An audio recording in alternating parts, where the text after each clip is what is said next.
And we're on. Good evening, everyone. You join us at the end of a exciting, hot summer for the first Schlag den Hennsler of the second half of the year. The jackpots won last time quite quickly by I think it's a doctor bloke, on me correctly. So tonight there's a €250,000 prize up for grabs. I am joined as ever tonight by Daniel Peake. Good evening, good evening. How are we tonight? Not too bad. And Scott Rux. Hello. And hopefully David Bodycombe will be joining us later. Do tweet us, hashtag BBSDH. We have our Twitter feeds up. It's all very exciting. Tonight, it looks like there's a woman contestant in the mix. Henssler pushes a button.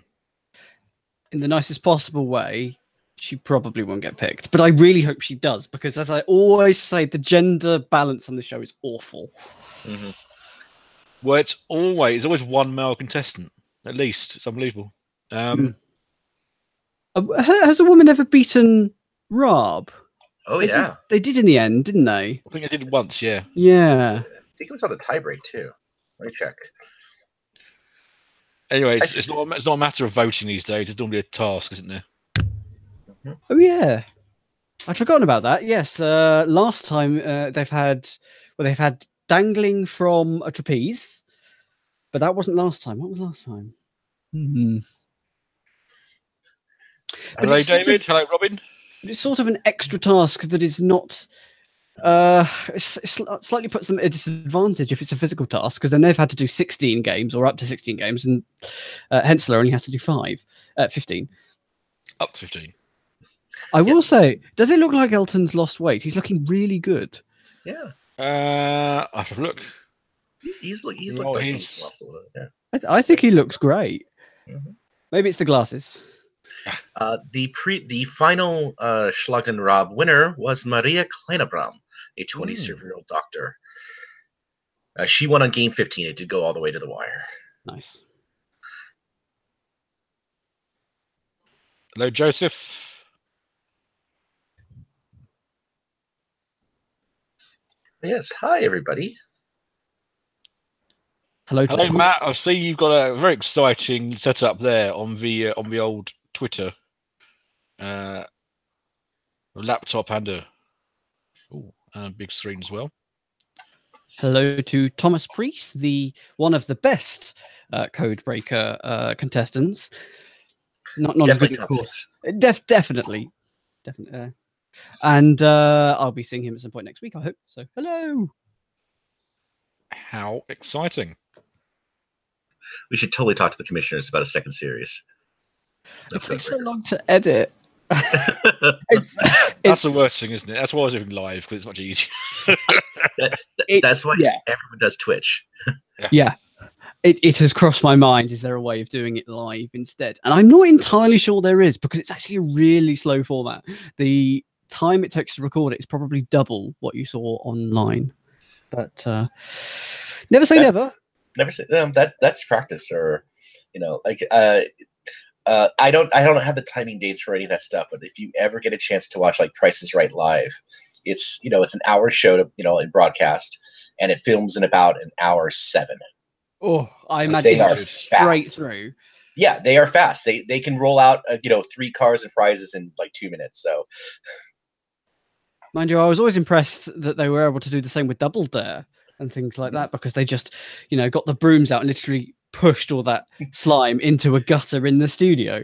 Yeah, which was except it never did it all the way. And if you were the lucky person on a Thursday or Friday, good luck to you. Oh, lovely. They should totally. Here are 3 contestants. Mm-hmm. One of them will go on to play against Stephen Hennsler for €250,000. I do have a question for Twitter.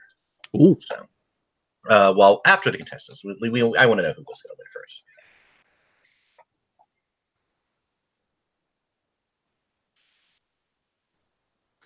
When was the last show?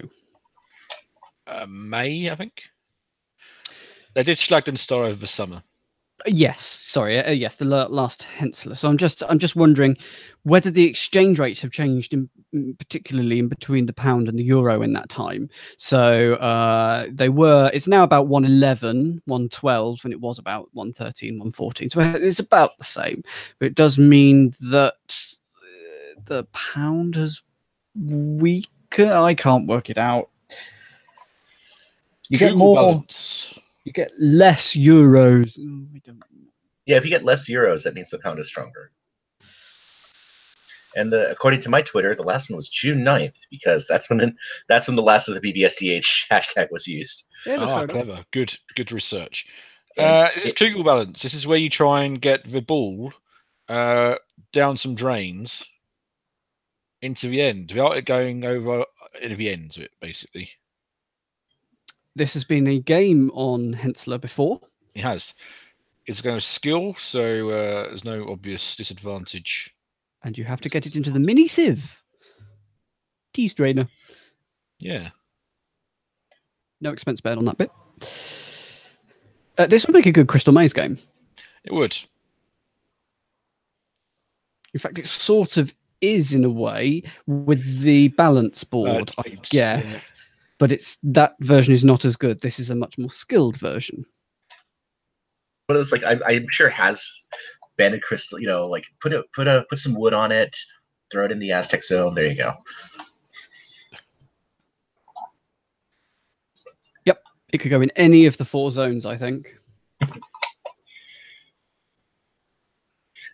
As much as maligned as it is, and we all have our comments on the Crystal Maze, I'm sort of glad it's back, just in the sense of have a go. Yeah, it's not that great, and it's got a lot of work to be considered good, but they have to keep trying, and it's one of those things that I wish they had just tried before they aired it. But yeah, it's very disappointing, but I do want them to keep going. There's a lot of things they can do better. Mm-hmm. Okay, so they are off. They're off. Everyone's Chess in the middle has got some strategy there. First go, everyone fell off the end. Slow and steady wins this race. It does. So I think you get 500 tickets if you get to the 6th row.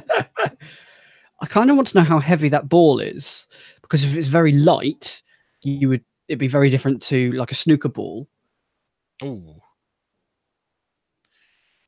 Oh.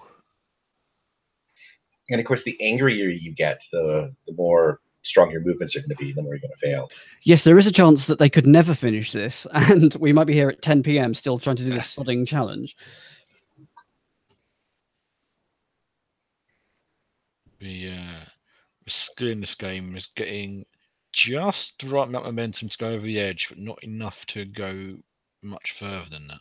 Guy in the middle is almost there. He's down to the second last level. Yes, looks like it. Oh, you almost went a bit too far there, but you got the tea strainer.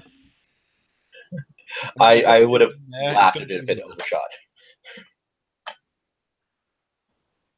It must be disappointing for the other two. It must be, but I suppose compared to a vote, at least it's in your own hands. Goodbye, losers. See you later. So the previous qualifier was Brooke running between 2 stilts, trying to reach a podium. And if you completely forgot about that, so did everyone else. Yeah, I still don't even remember it. Anyway, our contestant tonight is 28 years old, and his name is Christopher from Hanover. Sorry, my first question. His name is Hanover. Oh. And he's a student. A law student. Google Translate also tells me Jurassic student. That is not correct. There is in a gym. He can lift things. He can do with both arms. He can play football.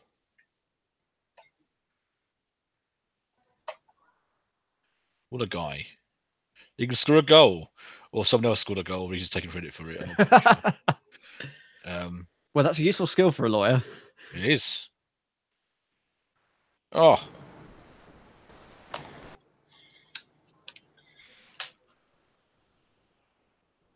You can run.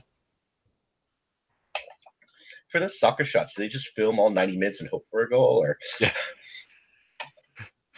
Oh, he boxes.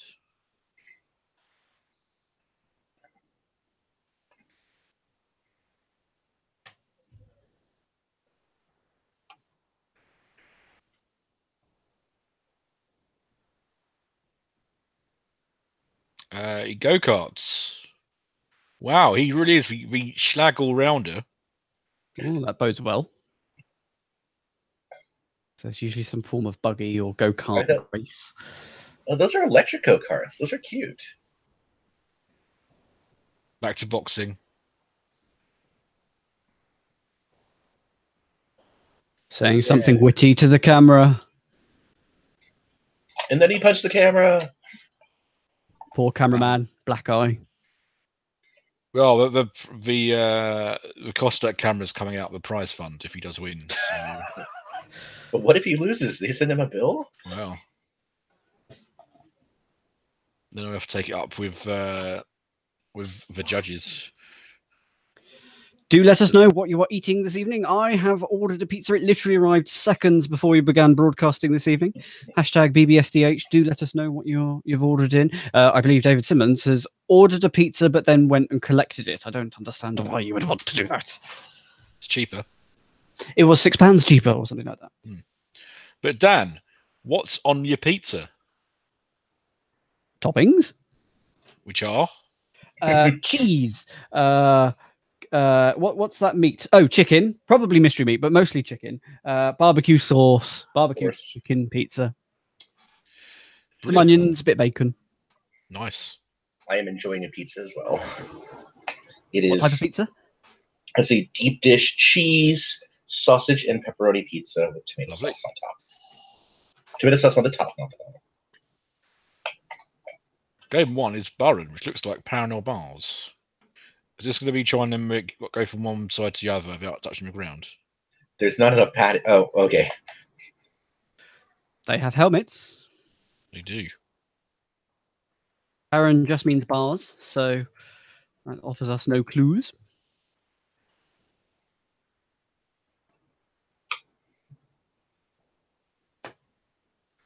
Definitely looks like some sort of race. There's a finish line.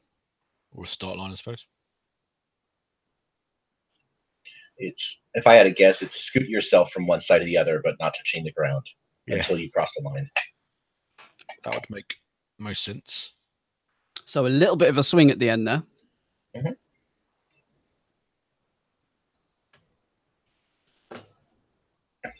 So gloves, helmet, no knee pads. Because you can't be falling from that great a height. Yeah.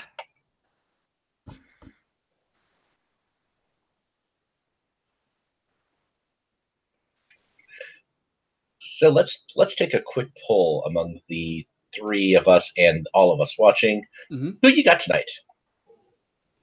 Ooh. I think contestant or contestant or Hennsler. What I'll do is the poll on Twitter. That would be a great idea. Let's do that now. I'm writing down my suggestion. I don't quite know why.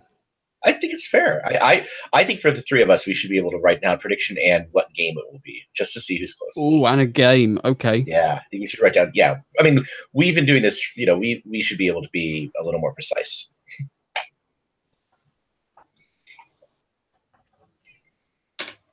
Okay, I'm going to put it not in a sealed envelope, but just here on the corner of my desk. Oh, I actually have my proper game. I should probably fetch my proper game show envelopes, the ones we use for reveals. There you go. There's a poll up on Twitter now.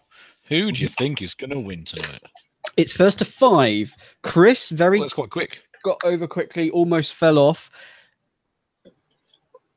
Oh. They're both very quick at that. It's first to 5. it's your body momentum.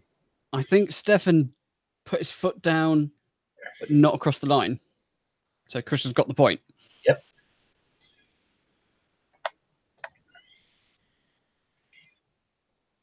It's always good. The first game involves lots of judges' calls.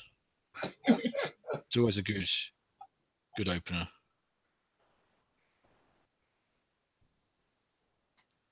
I'm of course being sarcastic.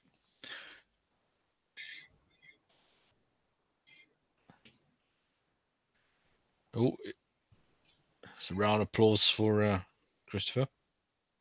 Mm-hmm. Just getting that energy momentum, just pick it up. Like, okay, Easily, Chris, there. Easily. Yes.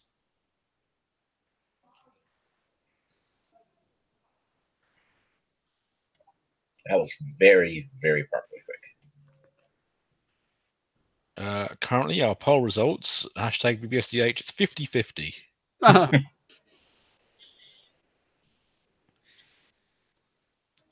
Another win for Christopher, 3-0. Like a gazelle on parallel bars. I've never seen a gazelle on the parallel bars. Rest assured, that was like a gazelle on parallel bars. I watched animals. He held himself up that time, and Stefan got the point. I like that overhead shot. That is a good shot. He always like to predict how many times a director will miss important shots tonight, as he always does. And it's a fun Almost missed that one. Oh. 4-1, Chris. I've got bottles of water, so I'll turn this into a drinking game. Every time you call out a misdirector shot, I'll have a drink.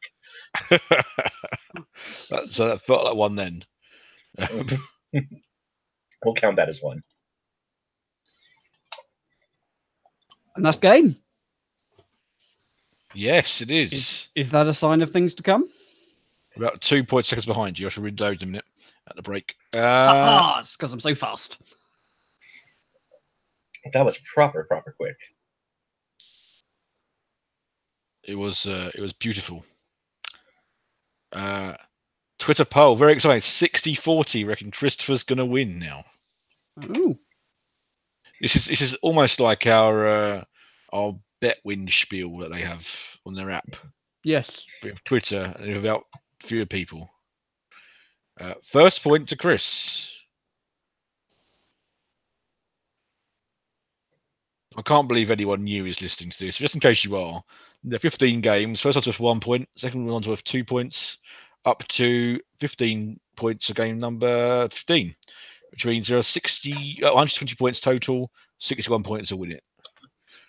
Now, if you're wondering what a gazelle on the parallel bars would look like, this round may be the one where you find out, because Tier Umrissa, or Umriss, I'm not sure, means animal outlines. Animal outlines. Which in itself sounds a bit like a kids' TV show.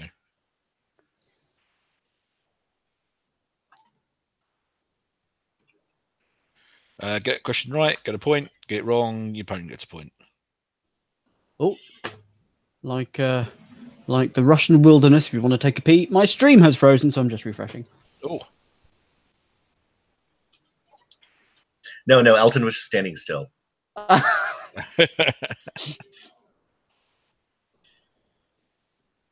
Yes, there's a Beispiel.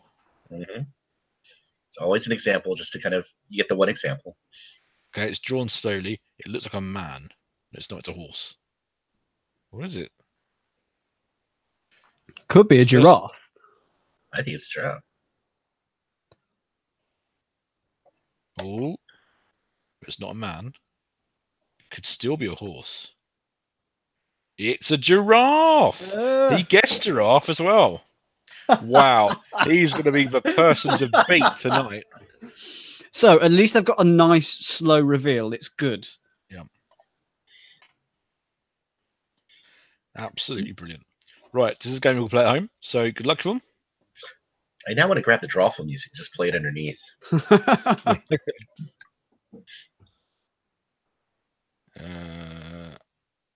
Frog. Is it? Yeah. No, it's not. It's a sloth, I think. Ooh. Koala.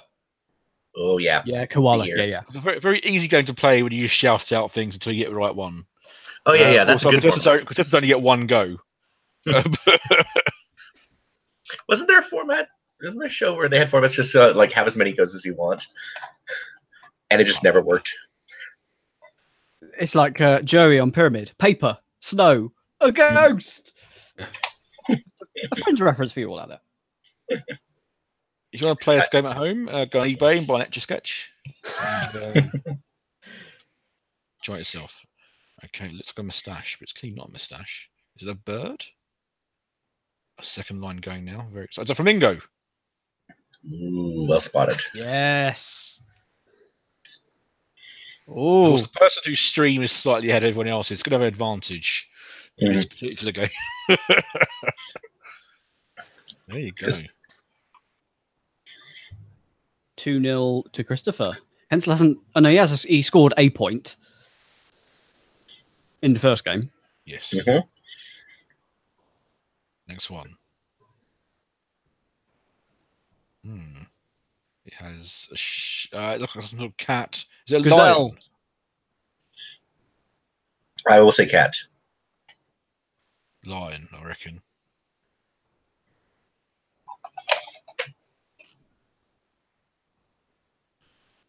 Yes. Yeah, it's a lion. I won't take credit. I said cat. Point for Stefan.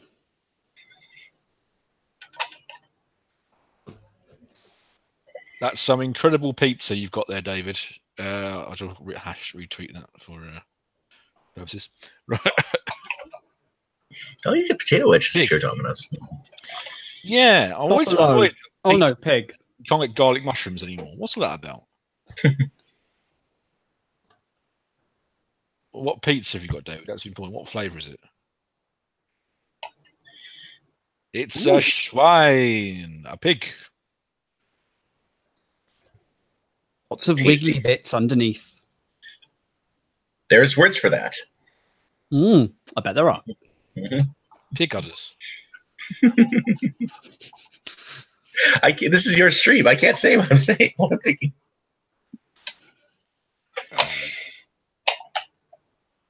Snake. Yeah. Really? Oh yeah. Cobra. Well, I would accept snake on that. It is a cheese and tomato pizza. No, it's a snake. Actually, you said that. That's David's cheese and tomato. Yes. He's even got Classic cobra. pizza. I'd have taken snake on that one quite happily.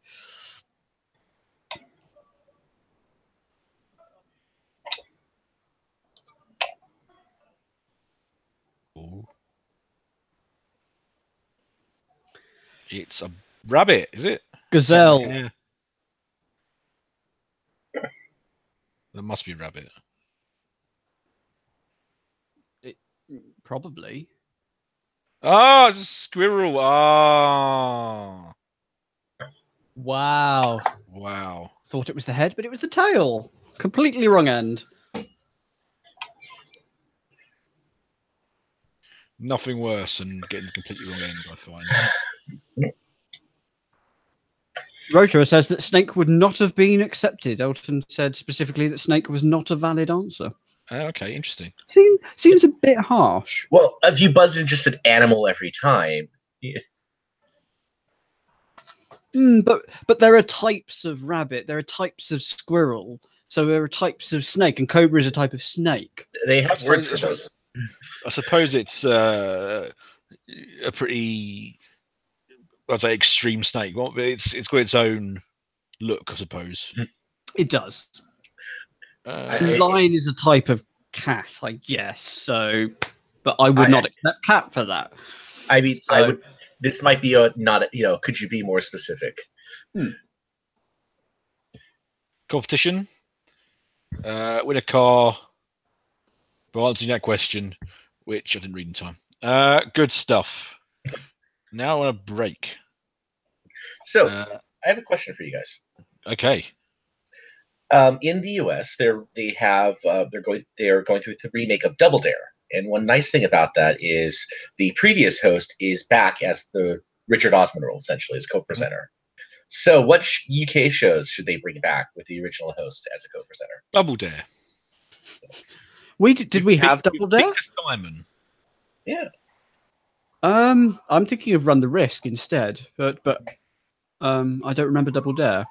Why don't I remember? No. Is it because of my youth? How old are you? 32. Maybe. Youth, ignorance, one of the two. What shows? This is a good question. Should they bring back with the original hosts? Crystal Maze. The thing is, a lot of shows that you want to bring back from sort of the 80s, the hosts are getting properly on a bit now. So you can't bring back Gordon Burns' Script of Fact because he's in his 70s. He still reads the news. It probably doesn't quite command the same sort of attention that he would have got 20 years ago. So, with that in mind, my choice would be Armchair Detectives.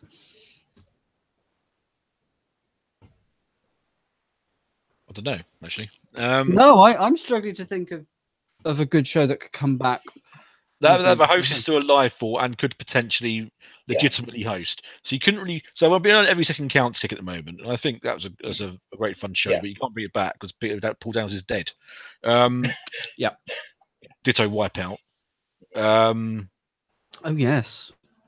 Yeah. Ditto Price is Right in various incarnations, so that's out. Nicholas Tale of the Century is, Nicholas Parsons could do it, I think. Nicholas Parsons is technically still alive. You still host Just a Minute, in fairness. Yeah. It's astonishing. I'm honestly waiting for the 50th year anniversary of Just a Minute. When is that? Soon. I don't really listen to it, so. Because they did the big thing for 45. That was on 1967, so 50th. Oh, did I already pass it? Was it last year? You could be waiting for a while then. Oh, my lord. I know they did the television specials. I guess they. I'd quite like to see Turnabout with Rob Curling brought back. Interesting. I think that's a possible. That's a good one. He does Sky Sports News, isn't he, at the moment? So he's still probably in his 60s, I think. And it was an interesting show. It was an interesting show. I've only found the one episode on YouTube. It looked a lot of fun. But the problem is, you said 25-minute show. Could you extend it to 45 minutes to an hour? No, but you could shrink it to 22 and a half and do it twice. But would it sustain being played twice? Well, there is that. Would the guy making the ripples in the pool get tired for 45 minutes? Well, that's exactly it. That's why you have you can be replaced with a robot. Oh gosh, automation's just getting out of hand these days. I'm just thinking, Perfection kind of did the 2 episodes back to back in their time slot. Yes, absolutely. So that's why I thought of it. Like I said, if you're willing to experiment, I think there are options. And we all know how experimental commissioners are. Mm-hmm. Of course, did all the episodes of Wedding Day Winners actually get aired in the end? Today was the last one. Today? Yes. Wow. It went out at 4:30 or something. Incredible scenes. And there was also the show that ITV did, the tone deaf people who they tried to coach better singers, but one episode aired. What was it called? No one can remember because it was so rubbish. Help us out, Twitter. What was the show on ITV that they tried to teach people to sing that really, really couldn't sing? And you know what? After the coaching, they still really couldn't sing. And it was axed off 2 episodes, or moved to I think it was less one competitive time slot after an episode. Yes. All I can think of is All Together now, but that's an entirely different thing. That's BBC and basically successful getting another series. So. ITV show Bad Singers. Okay, change your tune. Change your tune. That's it. fair enough. I put an ITV show Bad Singers. I was hoping one of the major shows would come out, like X Factor or something like that. Harsh, but fair. Who's going to win? Hashtag BBSDH has a poll up. Christopher, 57% right now. I think we should try to think of an answer to what show you can bring back. Because there's a couple of, like, I think Wheel of Fortune and Jeopardy, they should Wheel do of Fortune. Yes. Nikki Campbell. Yes. Yeah. Angela Ekiti. Bradley Walsh. But actually, I think I'd quite like to see Wheel of Fortune on ITV. I think that could be a goer. I have to say, I'm surprised it's not happened because it's everyone else has tried it again recently in the last 10 years or so. And we haven't. I don't know whether you'd. I think you could do it for money now. Not of course, not of course the money amounts that you see in the US. On my word, no. But divide everything by 10 or something, and that would work really quite well. And it would go hand in hand with Tipping Point really well. Oh wow! Yeah. Apparently Simon Cowell was linked to bringing it back at some point, the last 5 years or so, but evidently it didn't really happen. Well, Justin Timberlake is going to be bringing a wheel-based game show to the US where you can win $2 million. $20 million. 20? Oh my word! I knew it had a 2 in it. I mean, my immediately thought is Power of 10 overproduced, but it could be amazing. You never know. I'm willing to predict it won't be. I'm willing to predict it won't be amazing. Yeah. On Twitter, incredible games with David Williams. Naturally, that's a great answer, Matt. William Nightmare. That's possible, actually. Yep. Yeah. I mean, they've tried in the past. It just hasn't gone anywhere. There was the that's actually special, wasn't there, for YouTube? I just started thinking of Family Fortunes, just with one of the old hosts as a psychic, just now free to say whatever he wants. Bob Monkhouse. What slightly sexist things in the corner, like not just Father Jack in Father Ted. Oh, I would just say more like that is someone who could honestly say, yeah, that is a terrible answer. Our survey said, drink.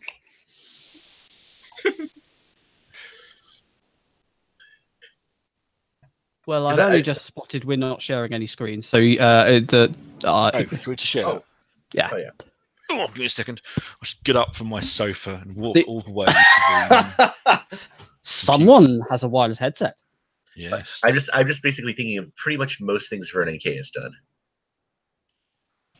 There you go. No, but the answer I've decided is QD with Tim Brooke Taylor and Lisa Aziz. A show no one will remember, but I quite liked. You'll have to do. I barely remember reading about this. You'll have to explain this one. Basically, it was the master game. It's actually the Intermol format. They had the same 5 people on across the week, earning points, doing various challenges. And overnight, I had to learn things for the next day, like the NATO alphabet and that sort of thing, which would be tested on. And also physical challenges and all that sort of thing. And at the end of the week, the person who did the best got a chance to win thousands of pounds by answering questions against the clock on the stuff that they've learnt all week.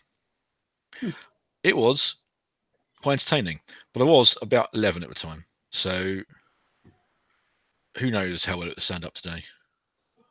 It's sort of a little bit reality, a little bit quiz, a little bit game. David Simmons says friends like these with Anton Deck. Now that's possibly just Deck these days, but hopefully Ant will come back stronger and better than before.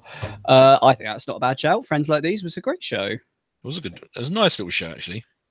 And like I said, you don't have to have them just hosting. We can get new hosts, get new people just as a co-host. Fair enough. They would that I think is kind of a good way of for the previous people to say, okay, I'll rewatch it with this, but to give a lot more new blood into these hosting gigs. Scavengers with John Leslie. I was interrupt because this sounds quite interesting. It was told me it's at the bar. There's an advert for a show right now called Time Battle. Yeah. This is on 25th. It looks quite interesting. So wind up trying to watch that. What channel? That's some Pro Sieben. Oh. Next Saturday at 7:15. So yeah, might look out for that. And the show I think is coming back. Yes. Oh. McDonald's. In about 40 seconds or something. The mole with the co-presenter. Wow. Oh,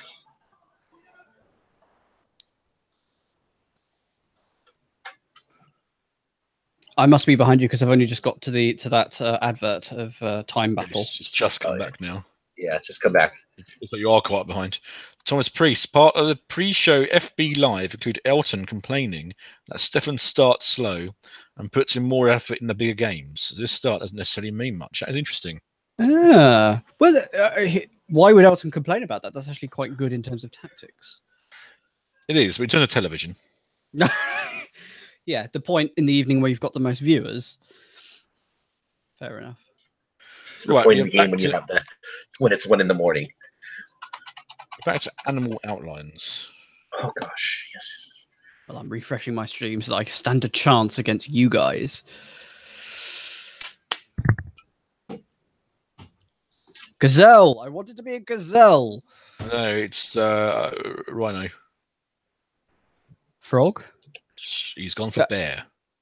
That's a very risky guess. I don't think that's a bear. It's a gorilla. Yeah. To be fair, I wouldn't have got that. I'm sorry, we were looking for silverback.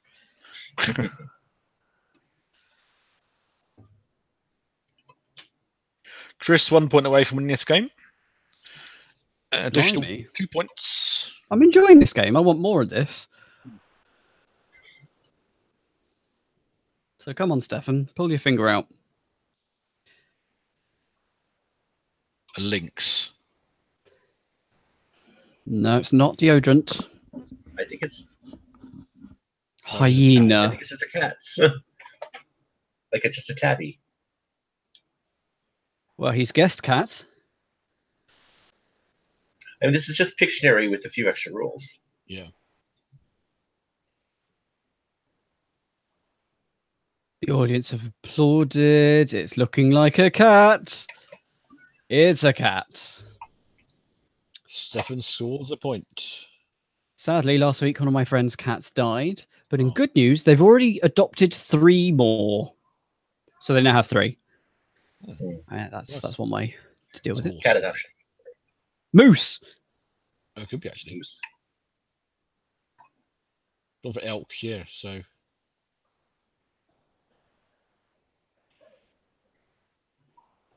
It's got the right knees.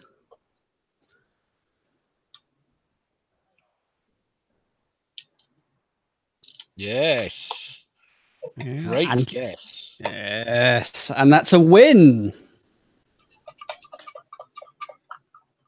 Well, David will be coming along with the official scoreboard later, but for now, I have updated ours. Oh, thank you very much.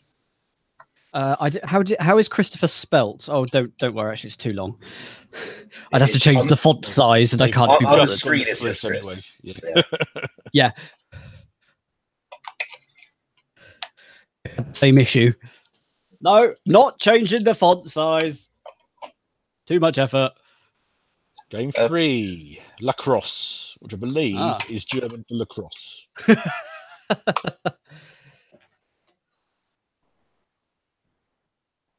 What's a girl who plays lacrosse?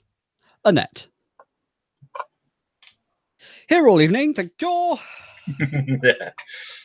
I have to give you a 2-second pause for that. I think that's your right amount of pause. This is his friend, not girlfriend. Seemed very clear about that.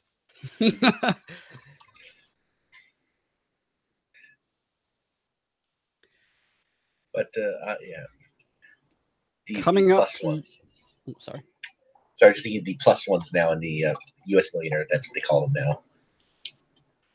I think that's a reasonable name for them. Exciting news from Matt Clemson. Oh, yes.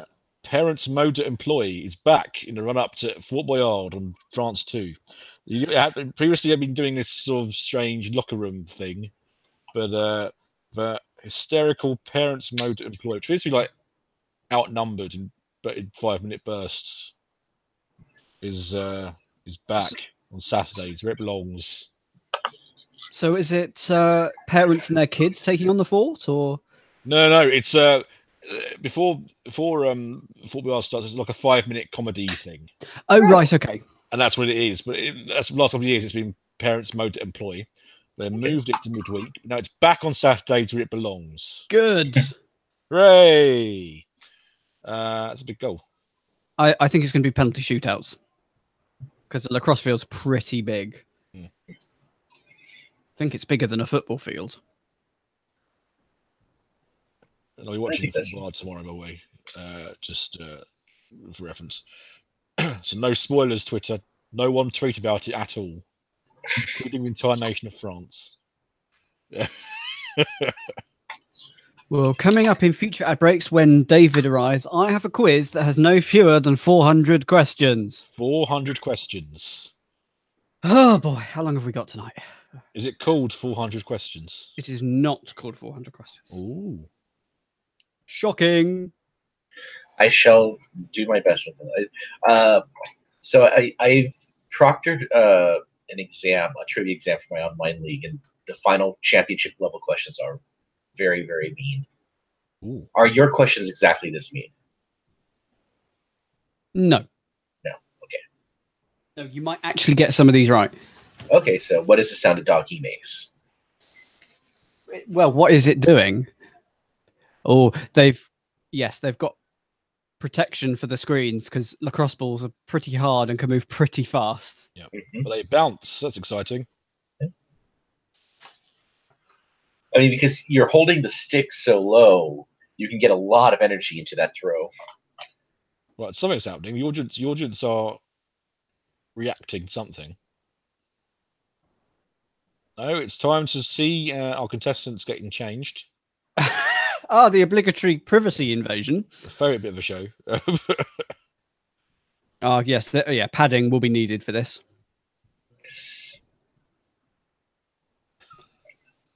It goes pretty far. The shots really, really do hurt.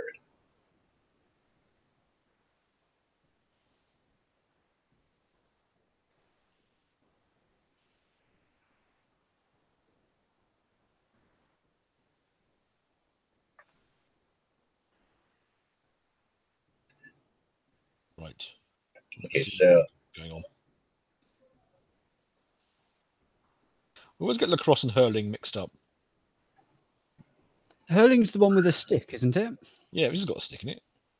A stick without a net. Oh yeah, would you? There's a Gaelic game with a stick with a net. Shinty. Tennis? Shinty, possibly. That might be it. I used to or maybe Gaelic football. Maybe. Irish people, help us out. It's definitely Irish, whatever it is. Definitely Irish. I remember watching Gaelic games on Shinty's Scottish. Channel 4. Oh. Robin, it says it's basically a penalty shootout. They play 3 rounds with 5 shots each. Most goals after 15 shots wins. Thank you, Robin. I know they've put protection up in the studio, but I still worry. I still worry for all the screens. Like, the screens do not go that high. So keep watching, everyone. There could be a massive accident about to happen in the next 20 minutes or so. Which you really no, the nets absorb the nets don't need. Are they using nets or screens to protect the electronics? Screens. It's like screens. Oh, okay. Because when I go to ice hockey games, they use nets because they'll absorb the energy as opposed to just trying to dissipate it. Yeah, I'm a bit worried. Maybe they're using bulletproof glass like on Robot Wars.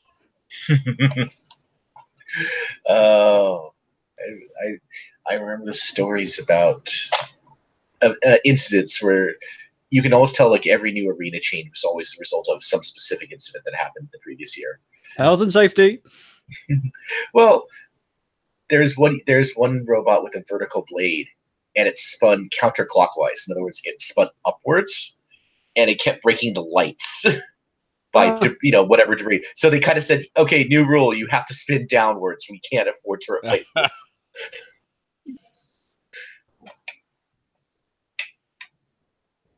Okay, so he's in there. Right. Okay, so this isn't too bad. Live putting gloves on. Right, here we go. There we go. Chris was throwing first. Now, I have no idea what the sort of physical tactic is for this. Surface area. It's so you throw it, but you've got to stop you and let the. Oh, that missed. How do you control a crossball? I think it's more, more offense. Okay, so this is bouncing off the ground. Is that a correct tactic?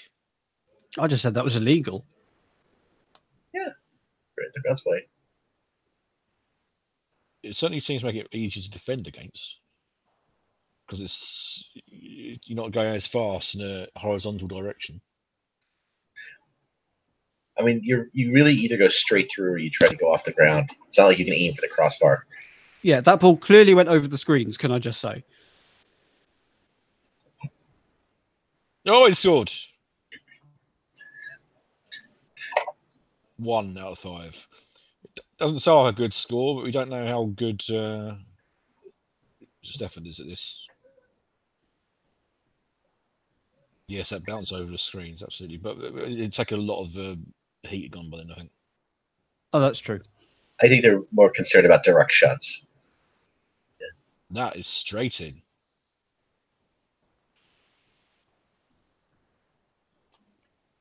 Is this a new bed? Ooh, yeah. We have a new Schlag drone in the background. Ooh. It's just a couple notes. It's pretty good. Ooh. Yeah. Stefan's turning it. So.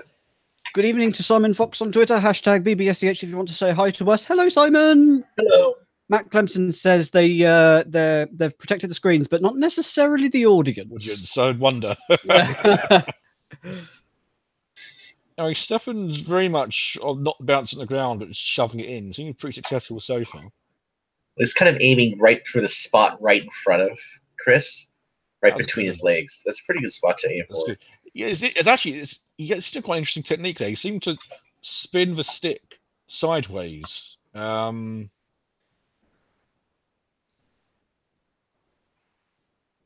maybe I've made that up. Oh, Chris went a bit early there for his second set. Now, has he learned anything? No.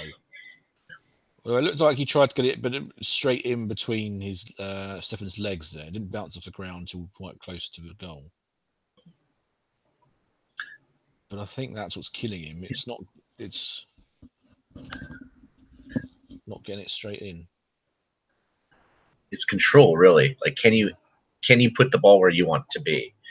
Which is usually a good sport, good rule of sports. Yeah. Style, control, damage, and aggression. That's what we need here. Yeah.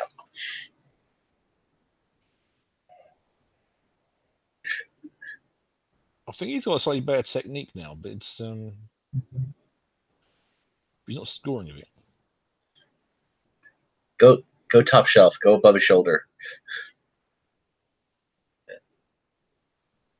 It does remind. So I don't know if you follow. I follow ice hockey, and they have a kind of similar type of penalty shot. It's just you versus the goalie, and there's a series of Sports Illustrated videos where they kind of go through, when there was rule changes and what caused them.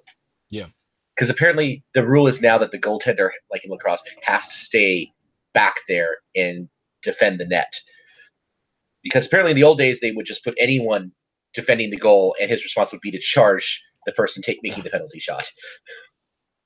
In other words, the best defense is a good offense. Absolutely. Well, like I can't imagine there's a. I Chris, just charge Stefan. That'd be great. Just go for it.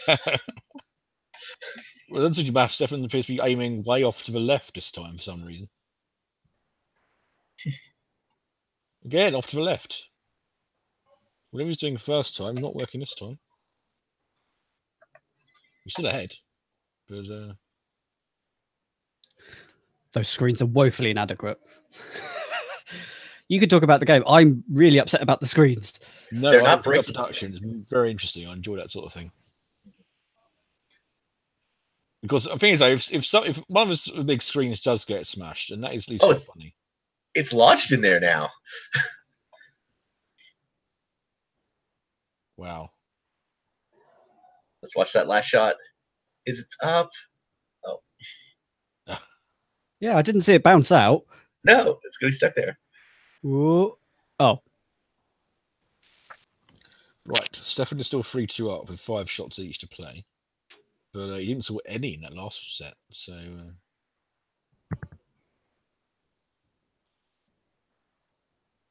Chris needs to score at least 1, though.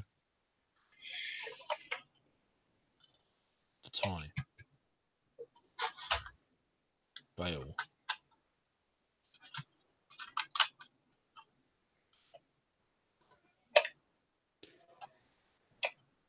Is someone playing the cassette tape? It will have been Scott, not me. Yeah, fair enough. Whoa, that's just... That's gone way over everywhere. Well, Chris has to get his last one to tie. No. So that's game, yes? Oh, sorry. I'm a ball behind. Or ahead.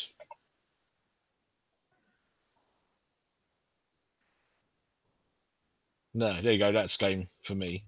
And that's game. The scoreboard 6-0. Oh, no, ignore that. 3-3. 3-3. You have one job on the scoreboard. I am not the official scoreboard keeper, okay? This is very taxing. Okay.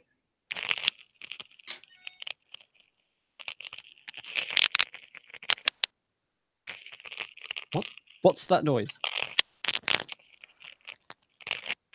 Scott, are you playing the cassette tape? No, it's not me. Oh, interesting. I wonder who it is then. Oh. Don't think it's me. It wasn't. Don't think I could hear it, so I don't think it was me. Sorry, folks. Mystery noise. There's a squirrel in the works. It is 3-0, so good luck, everybody.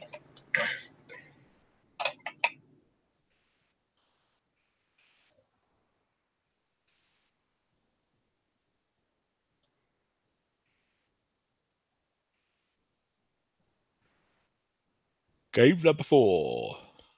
Crash Zoom. Wasserschleppen. That's water schleppen. Carry? Yeah. Oh, it's going to be an outdoor game, isn't it? Looks like it. Or sounds like it. Yes. It is. Using a wheelbarrow. Oh, that's I say fun. I mean, fun for us. Not quite as much fun for them, I don't think. That's going to be very difficult. Oh, there's a rutted road and the 2 ramps. Lovely. Yeah. But now we get the obligatory walk to the outside.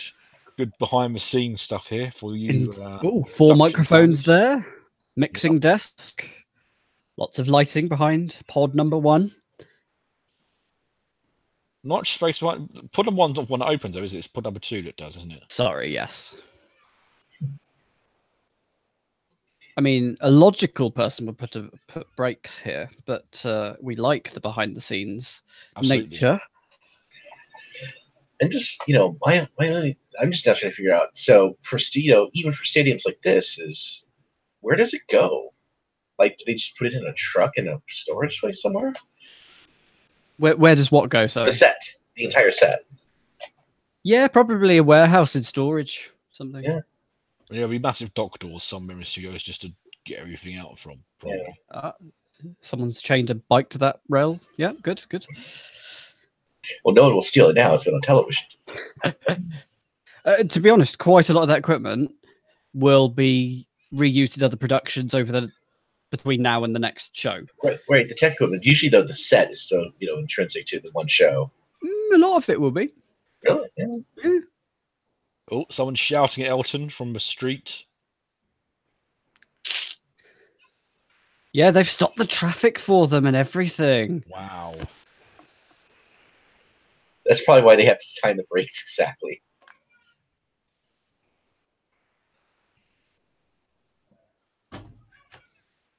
Oh yeah, thank you to the people who did see the behind the scenes stuff earlier about Thomas, especially about why they take the ad breaks when they do, because they have to.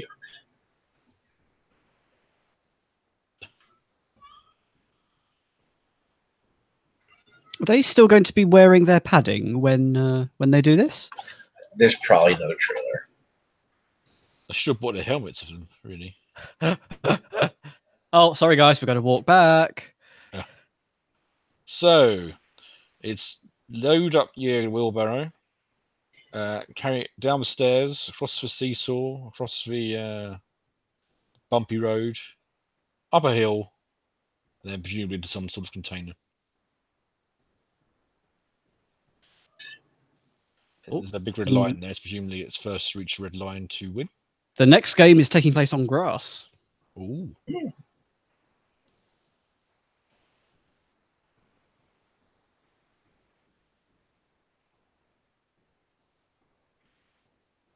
This is going to be absolutely knackering. This looks like it's a hot tub that they just rented. Yeah.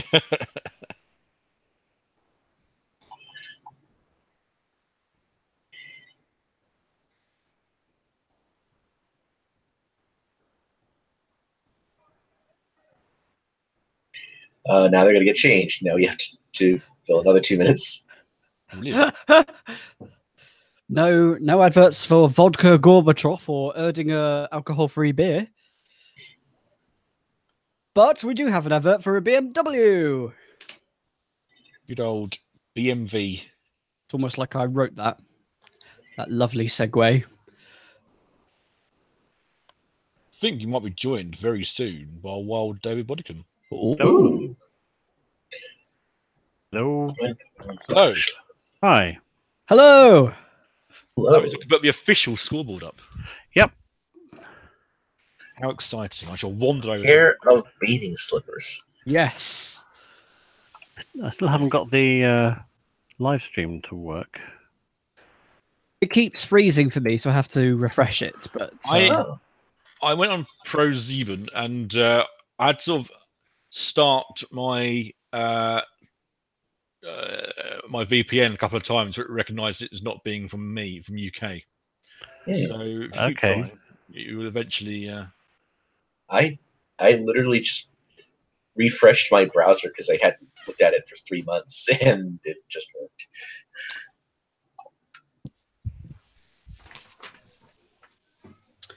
Can I stop sharing my screen? Am I not sharing your screen? No, can I stop sharing my screen? Yeah. Cool. Ah, yes. And our person is Chris today. Okay. And what's the score? 3-all. Yep. Real. 1-2 to Chris and 3-4 on Stefan. Okie dokie. You can put Chris or Christopher, whichever you prefer. Is it oh, this is interesting. My Coral Draw is not responding. Is it C or K? CHRIS.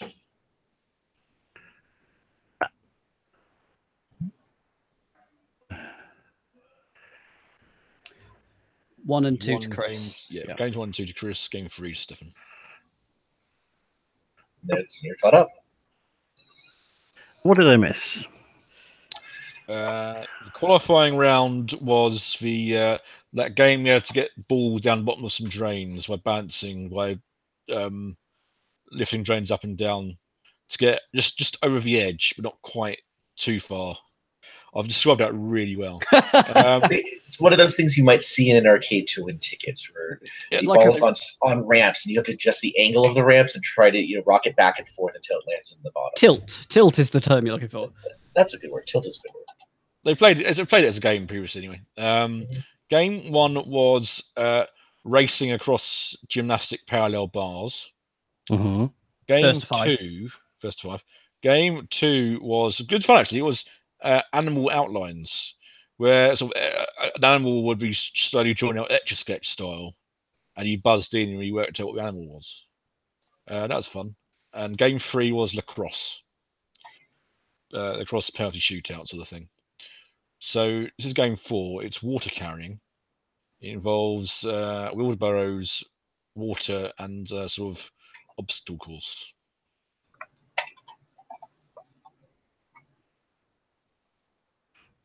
Oh.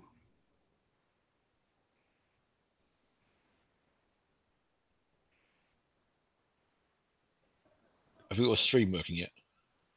No, I'm just trying various VPNs at the minute. Yeah, I mean, like I said, I had to I turned my Tunnel Bear Chrome app on, then closed for browser, then reloaded the browser, and that seemed to do it.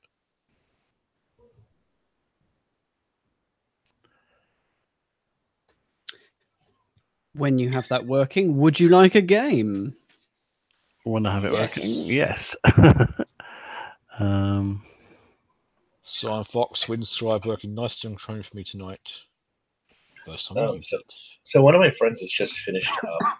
So while they're at the gym, they try to watch television shows, and they finished up the last series, and they were looking to me for advice. And one of the questions we kind of fumbled around to was, "Do you like mysteries?"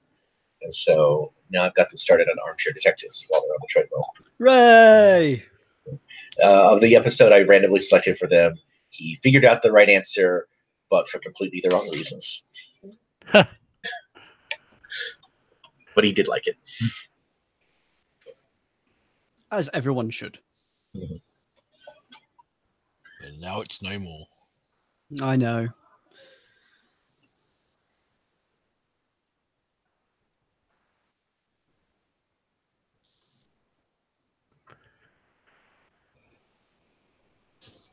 If you there's a post just come up from Professor Michael Moriarty in the hashtag BBSDH with a possible live stream.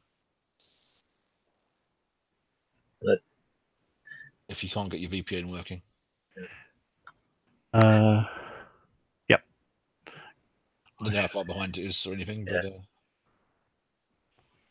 obviously, yep. You do things at your own risk. Mm-hmm.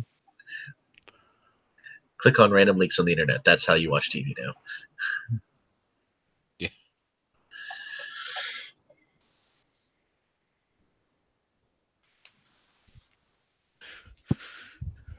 Meanwhile, whilst everyone has eaten pizza this evening, I'm going to now eat a packet of chocolate buns. Oh. Ooh. That actually sounds pretty good.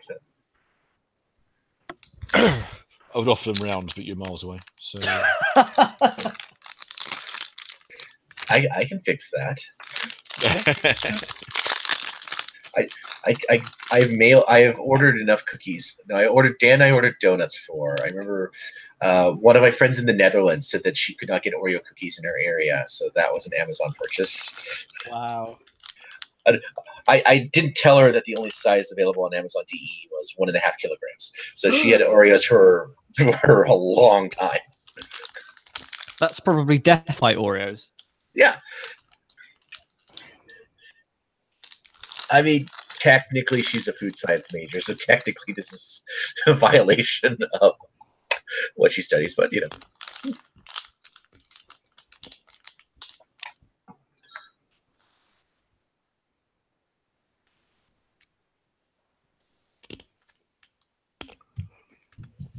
Oh no, I've got pizza on my pop filter. Oh no.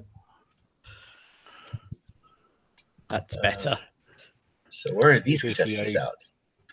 Global Gladiators, some sort of celebrity adventure show. I miss Global Guts. Global Guts have the aggro crag in it. Yes.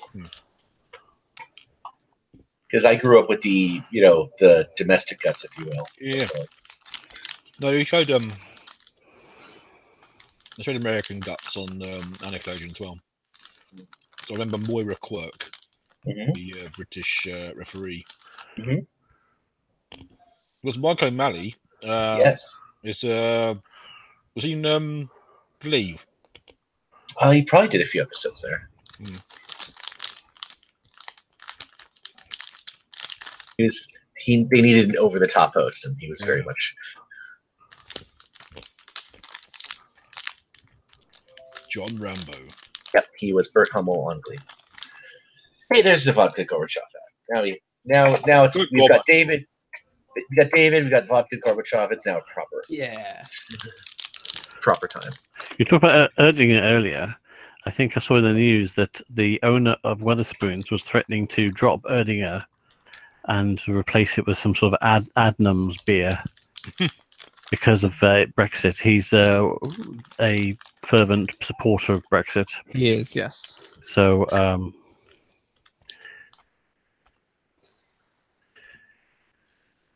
What did they get Erdinger in Britain anyway? No, me neither. The moon is They're out. on the moon. Game number 4 is. Oh, never mind. And they've changed into not lederhosen. Waiters, fisherman boots. Raiders, that do.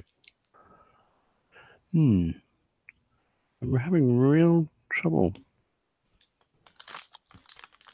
I don't know why.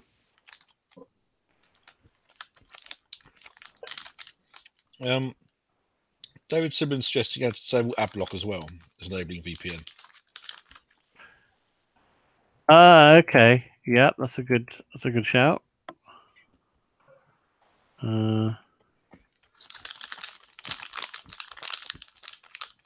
What browser are you using?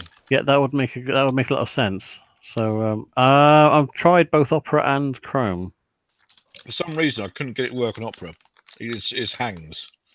It works fine in Chrome. I'm just getting the loading circle all the time. You will in Opera. That's an AdBlock issue. You'll be okay with Chrome, I think. Yeah. Well, I've Oh. I'll explain them. I've got AdBlock on the Opera, but not on Chrome.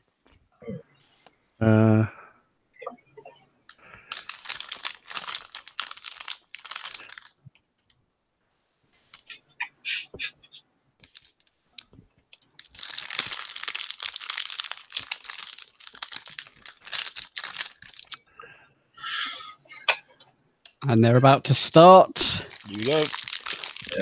And they're off in there, fetching waders. They're not deep wheelbarrows, actually. No? I mean, there's almost every chance of failure.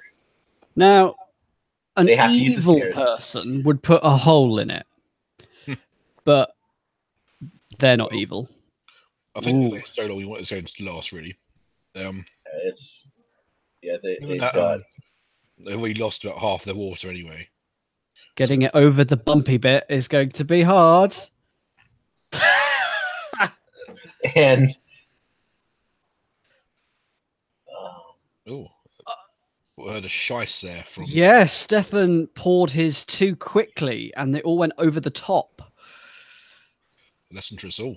So, director, can we have a long shot of the two containers so we could see how they did, please? Of course not. No. There you are. Take a sip. Scott, that's a call that they missed. Yep, I know. I'm counting it. The drinking game is that I have to drink every time the director misses a shot. What Chris hasn't learned is that the wheelbarrow is shorter on the side that nearest for water, and so it's overflowing. But he's still continuing to fill up anyway. Unfortunately, not how physics works. They're both pouring in. Looks like it will take about 5. Well, that was a good load from. Oh, Stefan's done well there. I think he might be in the lead, but we haven't had a shot to compare them. Come on. Here we go. Directing 101. Ah, there we go. Almost like someone's listening to our commentary. And if you're listening, thank you. Yeah, stop filling, Chris. There's no point. There we go. Oh, that's just gone everywhere. Oh, blimey. there's one thing that would make this so much more happy for me, which is that best 2 out of 3. Be careful what you wish for. There is presumably some sort of tactic to get across. So just do it very slowly. I mean, I did like. Let's go. Yeah, Gulen's method. Just go around. That would save a lot of time. Yeah. Stefan literally is about an inch away. Very, very close. This next one will do it. Who's going to get there first? And you have to think. I Yes. don't think Wolf for Chris. I can't believe Stefan will do it this time. I might have to restart. I think that's my only option, I'm afraid. So Okay, I shall. We'll be back shortly. All right. Good luck. Take care. Bye-bye. Bye. See you in a bit. Oh, he's already there. Yeah, and Stefan must be there. There he is. Winner. But they've not. It's best of 5. Yay! How are they going to empty these containers? That's a big question. Well, it looks It's like a there's good question. Looks like there's some ropes just to tip them over. It's like some sort of Connect 4 style. That's Head. better.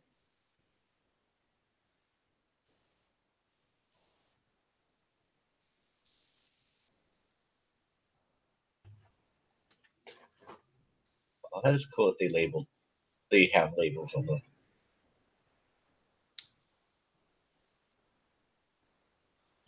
Every time I go to the German beer house and they use the glasses with the line on them, I always keep thinking of Double Dare for that same reason. I was going to say, for fairness, they should change courses, which they have, which is why Elton is emptying out their wheelbarrows. Very important point, because, of course, there'll be a little bit left in their wheelbarrows. Right. Elton makes a splash.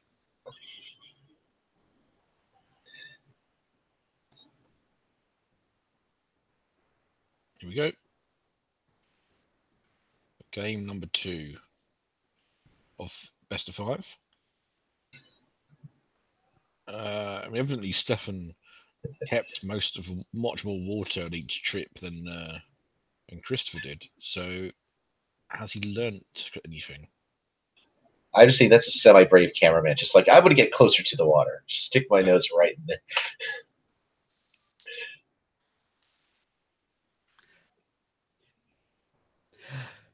Here we go. So it does turn out their waders are quite necessary, because they will be quite wet. Trying to work out. That's about 30%. No idea how well Chris has done, because the director didn't show us. But Hennsler got a lot in. It's impressive stuff. Because I'm starting to think that the right solution might be just go for it. Just run. Fill it up all the way. Fill it up all the way carefully, and then just go. Here we go. Second attempt. Ooh. Ooh. It's like feel like a log flume. It's all very exciting. Okay. Second go. Let's see how they're doing. Chris did very well Chris too. did quite well, yeah. It's pretty even actually. Oh, Chris has won away. It is now a race. Yep. Yeah, they're both doable in this next go. Photo finish on this one. If it could be whoever pours it over first. This is good. Yeah. We'll need that long shot camera angle down the lens of those two. Not down the lens, down the... You know what I mean. Now, it was probably a tactic in not filling it as full as... Hennsler going backwards over the seesaw. Whoa. That's worked. That's a good tactic. It's worked very well. He's going backwards over everything. But now, but he took so much time going round. There's Elton. This. Now then. Oh. This is gonna... Yeah, that's Chris. Chris wins by default. Yeah. Chris But wins. the thing is, going backwards over a seesaw is a great tactic, except you still have to turn around at some point to It is 1-1. get in the right place.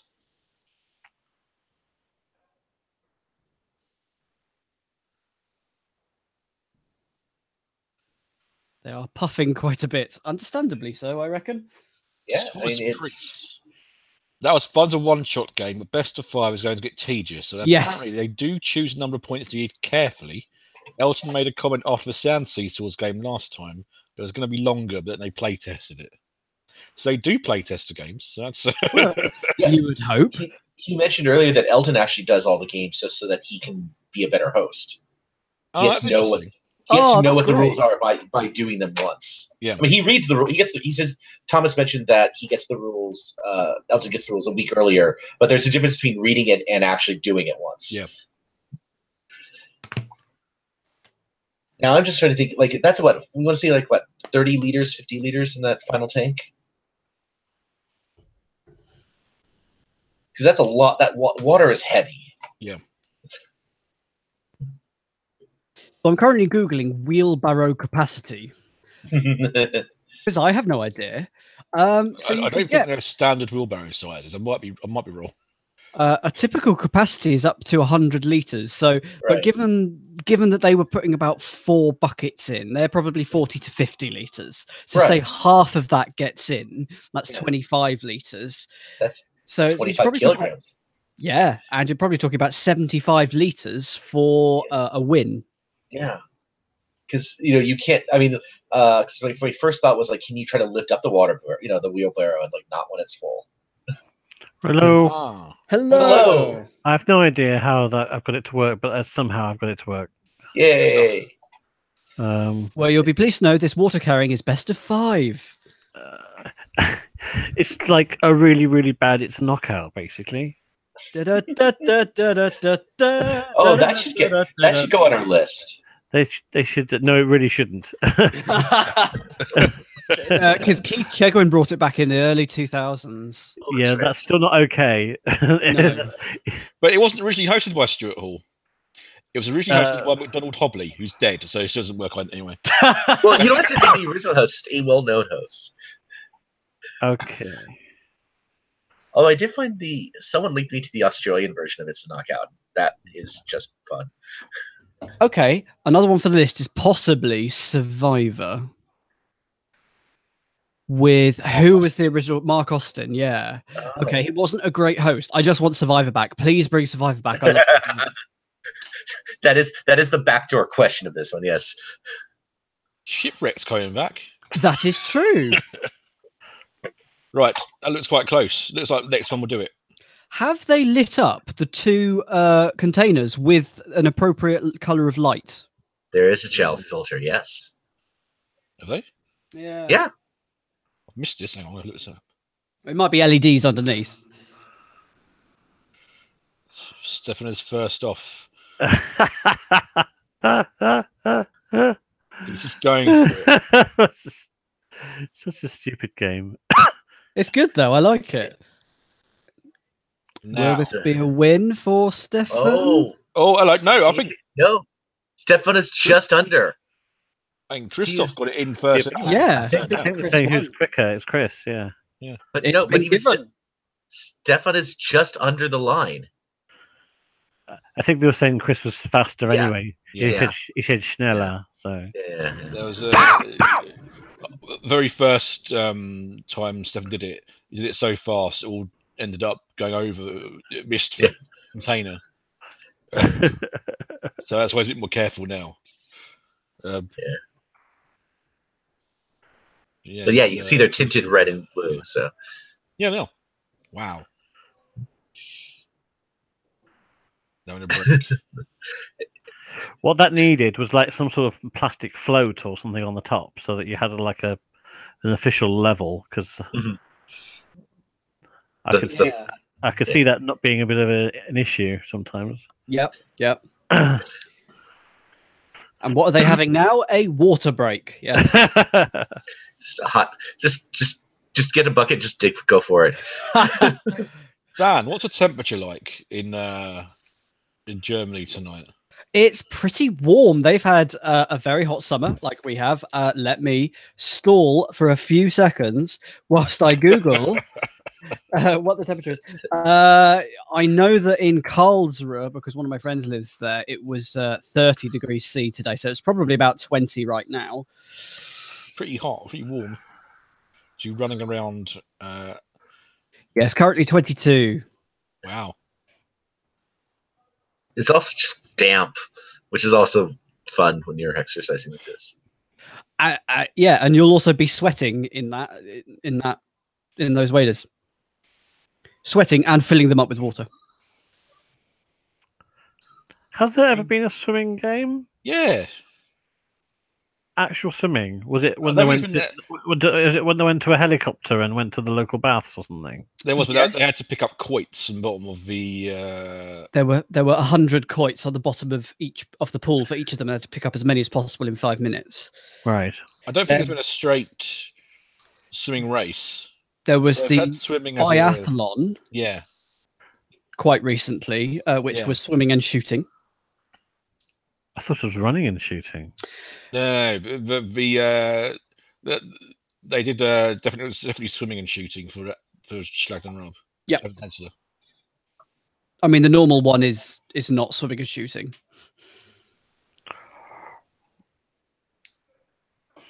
Well, Chris Wembley, dear.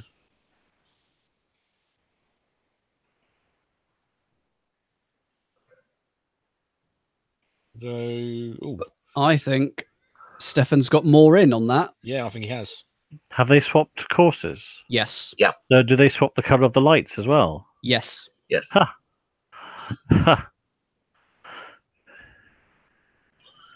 Just make you wonder what level of detail they go to on this show. Well, there's little labels on each of the final tubes, and they have to swap those.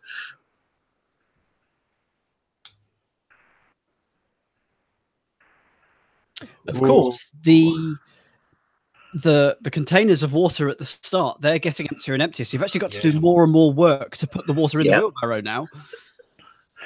But they're there's the lights. But they're not swapping those. You can see the lights are right under the ramps. I think they've got ropes on them, and what's happening is that two people are picking up the ropes and they're swapping them over the whole thing, so that the lights and the labels and the colours of the tape are all the same. Yep. It's happening out of shot. No. Do you think the Miracles TV production?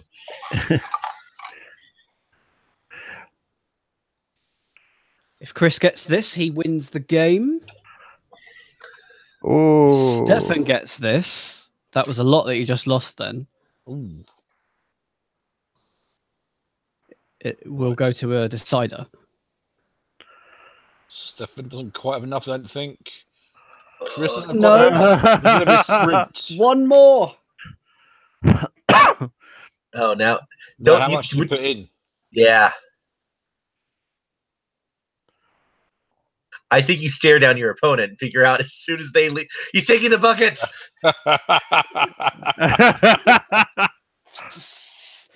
Foul. Buckets not allowed. There you go. I would seriously foul it. Well, I think it actually gave him a disadvantage, wouldn't it? I think Stefan got there first anyway. Stefan's over just about. Stefan's over. Chris is not. Yeah. Yep, there we go. So we go to a decider.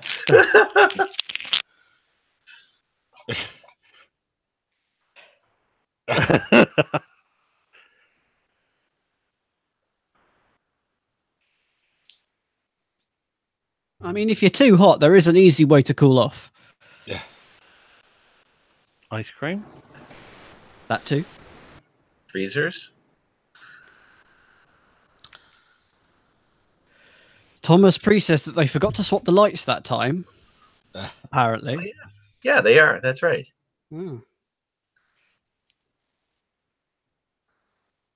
I'm pretty sure it's not the light swap. Those look like LED lights, so a button needs to have been pushed. No, I think that because of the tape and the names on I think the whole platform is being swapped. That's you'd see more you see more tracks. So how would you move it?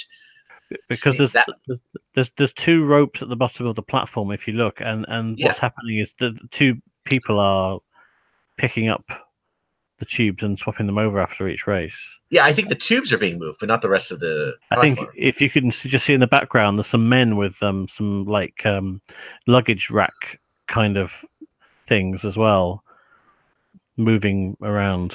I think, but they didn't know to do it that time because it's in the wrong place now. So. Yeah. But, Game 5 is nap time. So it's usually 2 outdoor games, and they're both physical, right? Yeah. One sensory skill, I think. Yeah. Yeah. I think Mr. Clemson is right. You would, if it was to knock out, you would not use a wheelbarrow. You just have to fill your waders. And there'd be more penguin costumes involved. Mm-hmm. Yeah.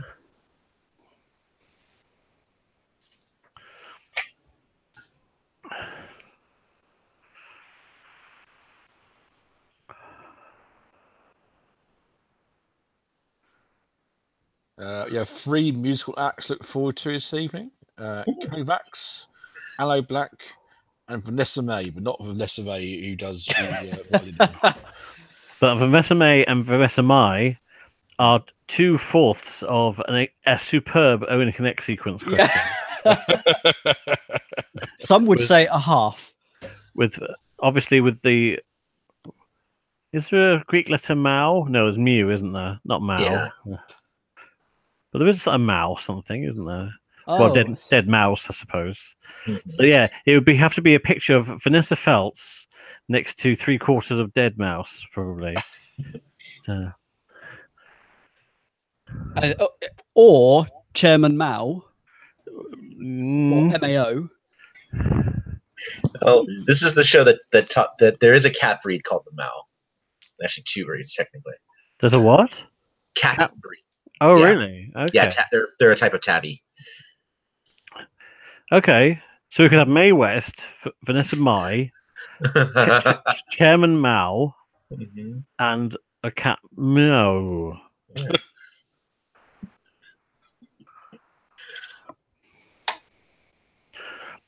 I'm going to look it up in my electronic dictionary.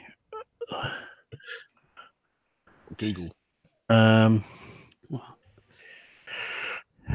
Apparently, M8. Well, there was Mau Mau as well, which is an African secret society. Oh yeah. In the 1950s. I'm not researching pictures of that. Well, it's very right on because they were basically like the Brexiteers of Africa because they wanted to get rid of the European settlers in places like Kenya and so on. I've just now so apparently how according to Wikipedia, Harmau is an alternate name for Horus. So if you reverse the sequence and made sure that sequence was under that particular tile, and then just reuse the graphic. Just looked at MAA. Oh yeah. Well, it's the noise a goat makes. Yes. Apparently it is. It's No, like in crosswording, it's absolutely. Oh. Yeah. Sheep go bar, goats go ma. Although interesting that the SOED has. This has done it. Ah. 7-3 to Chris. Game That 6 is now drink all water.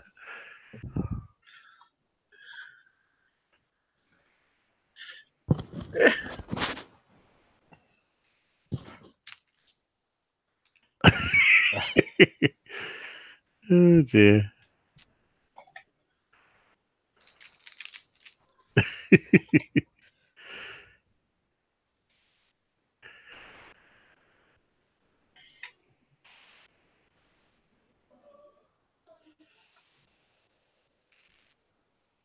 Yeah, those tubs are under half full by the end of the game. That's a lot of work.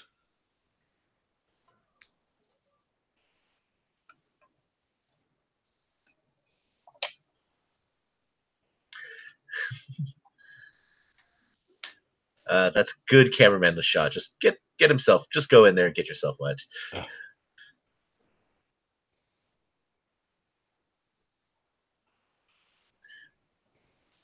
I mean, that's a good solution to do it in one fewer trip. So well done to him.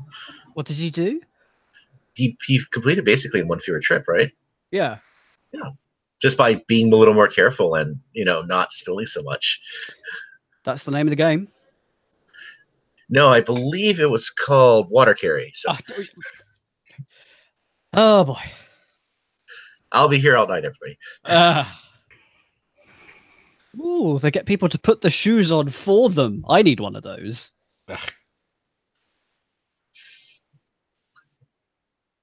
I wonder how squelchy their socks are. I would call for a sock change at game 8. Game 5. Vladimir Lukasiran. Wow. Whoa. Whoa. Which means A, they're going back inside, and B, we can't really commentate. I want to see what I should do it outside. The jacket's already here.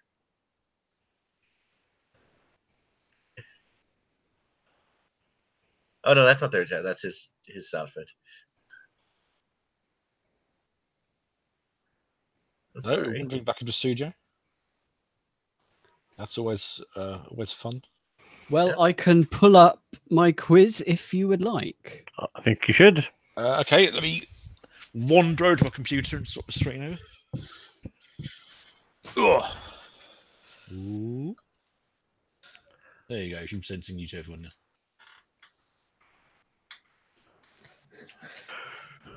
So regular viewers will know that I like picking up board games from charity shops for their questions. Well, today, that's no exception. I picked up a board game called 20 Questions. Ooh. Oh, good graphic. I found the background on the internet and I really liked it, so I used it. Unsurprisingly, this game has 20 questions. Each question has 20 clues to a person, place, or thing. You'll take it in turns to pick a square and reveal a clue, and then you may have a guess at the answer if you want. And I say may because you only have 20 guesses over the course of the entire game. Ooh. Behind some of the squares, there are bonus guesses, though, so you might get some guesses back if you find them. Guess the correct answer, you get a point, and the person with the most points after all 20 questions will be the winner. I should say the questions are dated from 1997, because that's when the board game was, so do bear that in mind. I've tried to pick things that haven't dated, but you never know. Right. So let's go to the board. Ooh. David, you get to pick the first question. So pick a number from 1 to 20 to select the question. Why don't we start with number 1? Okay. Number 1. Okay, number 1 is a thing. So pick a clue, please, David. Oh, right. This is very meta. Okay, so there's 20 things and 20. Yeah, that's why there are 400 possible questions in this show. Yeah, I'll have number 1 of that then. Okay.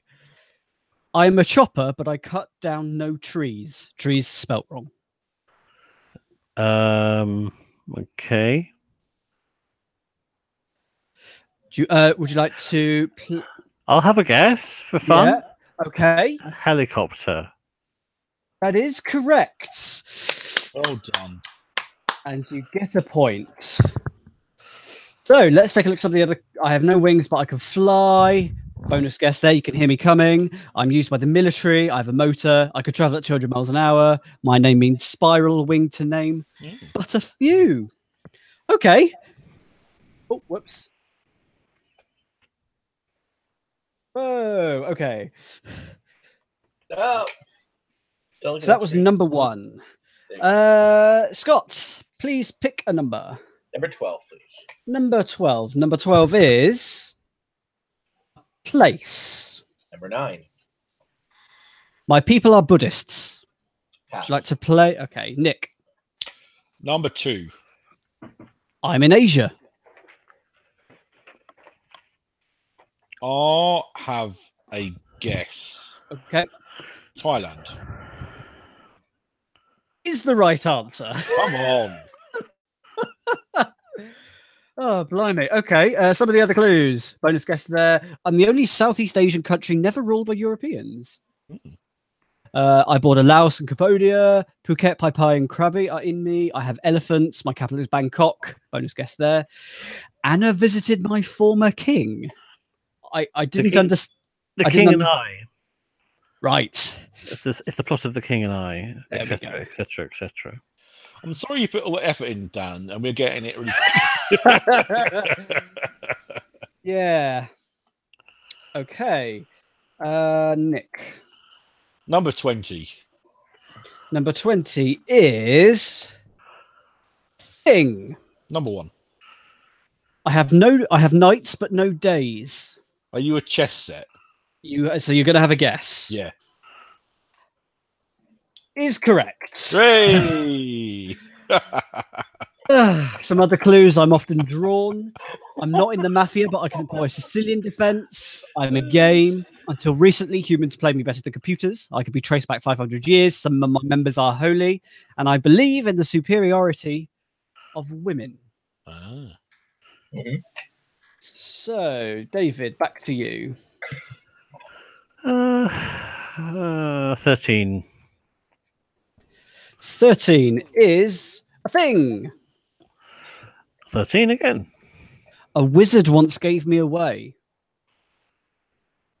Yep.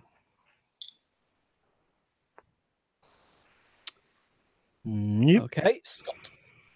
Number 9, please. A rock group is named after me. Pass. Nick.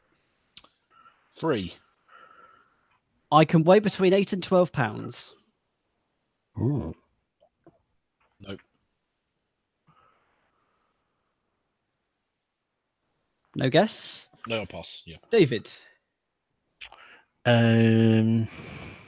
16, please. I can be artificial.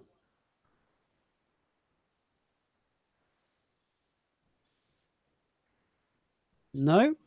I have got an idea, but I'm not going to say. Scott. 6, please. Damn. Hang on. I have a guess. I want to make a guess anyway. Okay, well, you get a bonus guess. Because... Okay, I'll take it. Yeah, Okay. I want to take. I think this is a guess. Are you a pearl? No. Okay. So, down to 20 guesses. Nick. Okay. Number 2. I am slightly left of centre. Oh, it was the thing. You want to guess, Really? Nick? Someone knows this. No. Okay, David. Damn it, really? 19. Some people are accused of not having me. Would you like a guess? Yes, please. It's a heart. It is. Oh, But It's slightly I, left of centre in the body. but I was just put off by the 8 to 12 pounds. Is it? Didn't know it was that heavy. Well, it's about the same size as a fist. That's one of the other clues somewhere in there. I think I could be broken and still be in one piece. You could obviously be artificial. You could be twice artificial. I could keep a beat. You can't live without me. I've been known to attack. And sometimes I am a suit. Those were some of the other clues. Okay, let's go. I'm just who- looking at it could be like a large, like a giraffe's heart is 8 to 12 pounds. Okay. 1, 2, 3, 4. So Scott, you are. Yes, yeah. Yeah, human hearts are not that heavy. Let's do number 6. Number 6 is a thing. All right, 13. I'm strictly for amusement. Pass. Nick. 8. People with vertigo don't like me. Are you a roller coaster? I am.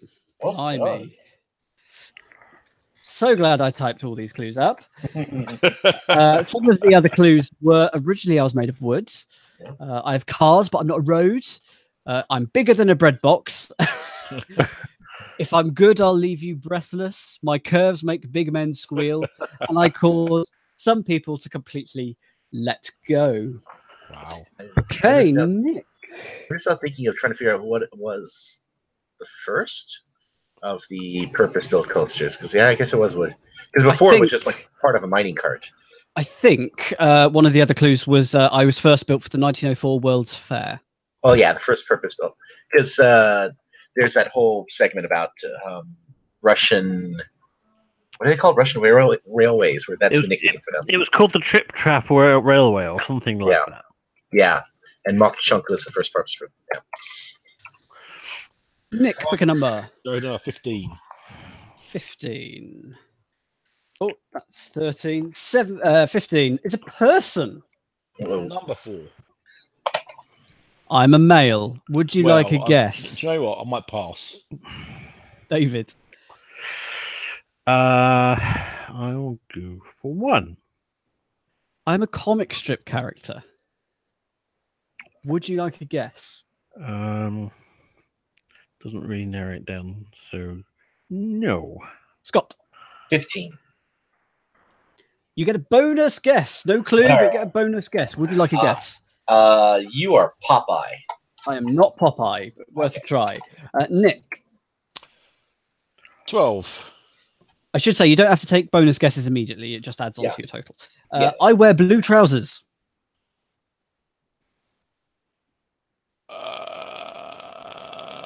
I feel like I should know this. No, I'll pass. Okay, David. 2, please. I eat and eat and eat. Oh. Ooh, I think I might know it, but I don't want to. Do I want to risk a guess? How many? We're going through all 20 things, right? Yep, this is question number 6. Oh, well, I've got enough in hand. All right, I'll have a stab at Desperate Dan. Is the right answer. Yes. Ah. I wear a cowboy hat. I'm always out on a Monday. I wear a black waistcoat. You could see me in the dandy. Auntie does my cooking. And my chin is very bristly. Well played. Do you even know who that is, Scott? Gonna admit this one. No. I've heard of it. I just don't know this one. That's fine. I had a different comic strip character in mind. Yeah, that's fine. So saves me a guess. David, please pick a thing. Number 2, please. Number 2 is a person. And I'll go for number 1 again. I'm wanted, dead or alive.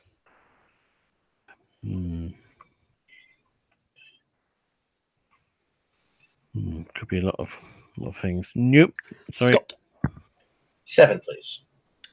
I sing about hotels, jails, and shoes. Ooh. Are you Elvis Presley? I am. Very good. Okay, I was trying to think of the other Wanted Dead or Alive song. That's different. So, other clues. My pelvis is internationally known. I was born in Mississippi. Richard Dixon was a big fan of me. I was a headliner in Las Vegas. Memphis named a street after me. When I joined the army, it made the news, and you may have seen me in the movies. Okay, very well done. That puts you on the board. So, you're on 1 point, Scott. David and Nick are on 3. Scott, pick a number. Number 8. Please. Number 8 is a place. 9, please. I'm north of the equator. Would you like a guess? Are you? This is going to be amazing, by the way. Yes. Are you one of the Red Lion pubs within the M25? I am not one of the Red Lion okay. pubs within the M25. Okay. But you have enough guesses, so it's fine. Nick. Yeah. Just to point out, they're about to have a musical guess halfway through a game, which is interesting. Oh. Okay. Number 5. Number 5, I was discovered by Cabral of Portugal. Ooh. So someone knows this now, but I don't, so I'm going to pass. David.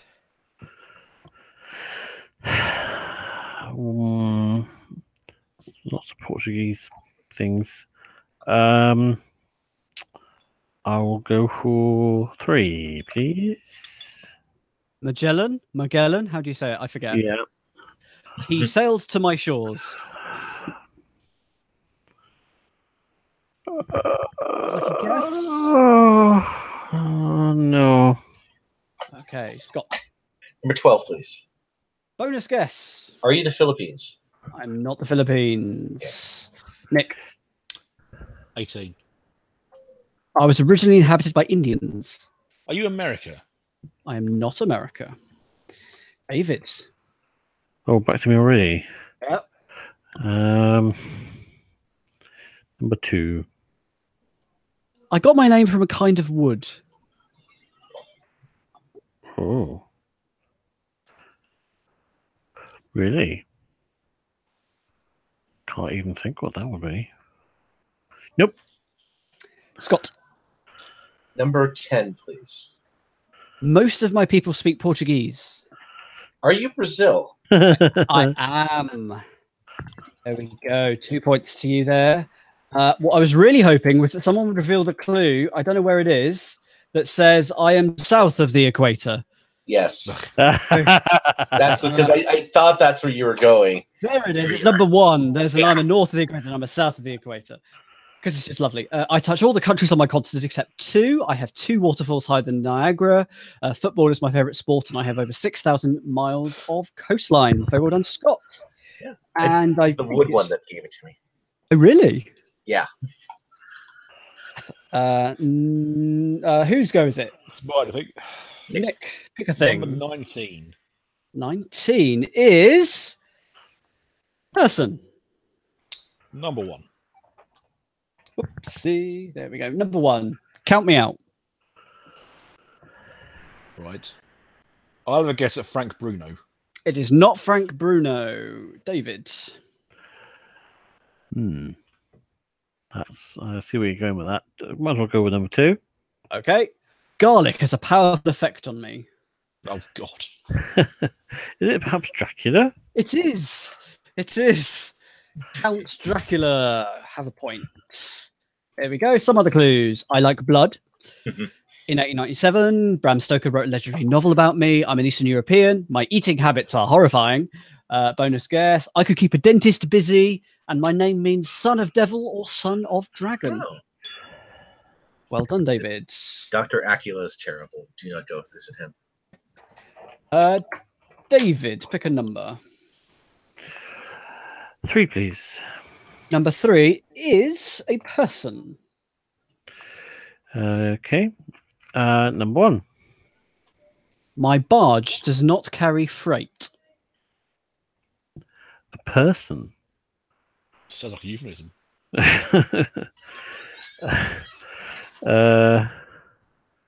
Nope. Scott. Number 10.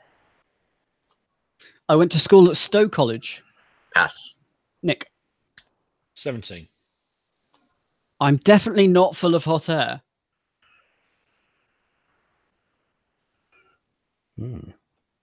Pass. David. 7, please. I own a well-known brand of cola. Oh, well, he did. It's Richard Branson. Is Richard Branson? Yes. I don't understand clue number 1. I will be frank. Whoops. Oh, what have I done? What number was that? That was 3. Oh, well, there we go. My girls wear red. I'm quite well known for my publicity stunts. I usually sport a beard. My business is quite pure. And I wear it. I'm always flying high. I'm a billionaire. I have a very wide grin. And I love virgins more than you. Scott, pick a number. Let's go with number 3. No, 4. Please pick it. Yeah, pick a different number. It's a thing. Number 1. More than 8,000 of me are produced throughout the world. Pass. Nick. Number 18. Trees die for me.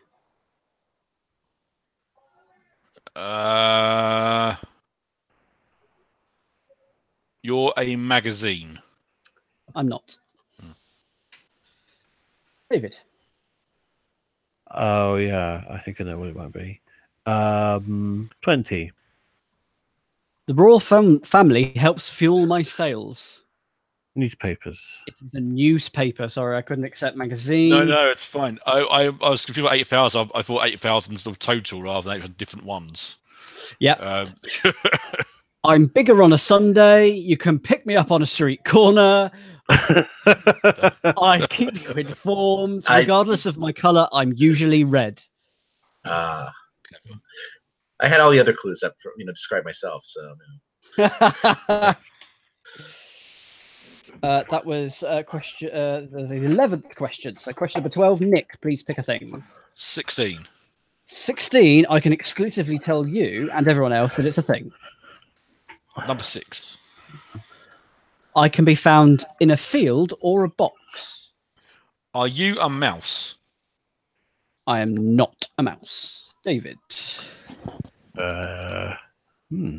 2, please.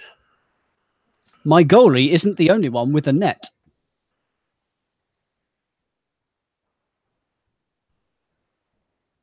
Ooh.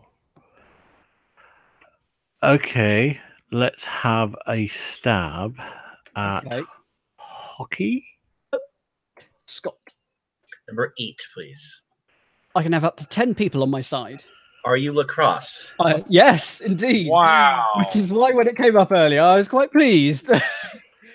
And why I sounded so knowledgeable even about the thing. My players can't kick the ball. My playing area is larger than a football field. I was invented by the Native Americans. I'm Canada's national sport. And my pockets have holes in them. Yep, and the key is that the players have sticks with nets on them. Yes, hence my goalie isn't the only one with a net. But I don't understand the box thing. There's 2 kinds of lacrosse. One's called field lacrosse. One's called box lacrosse. Oh, okay. I'm glad someone knew that. That's good. Also, Richard Branson owns a houseboat, which is sometimes called a barge. Oh, okay. But it doesn't carry passengers because it's his family. Not what he's most famous for. David, pick a number. Did I get points for that? Yes, you did. Sure. Thanks. Yes, I've given out 12 points, and this is question 13, so that's worked. So hang on, I'm just trying to work out which card is it now? And I'm actually looking at your cards.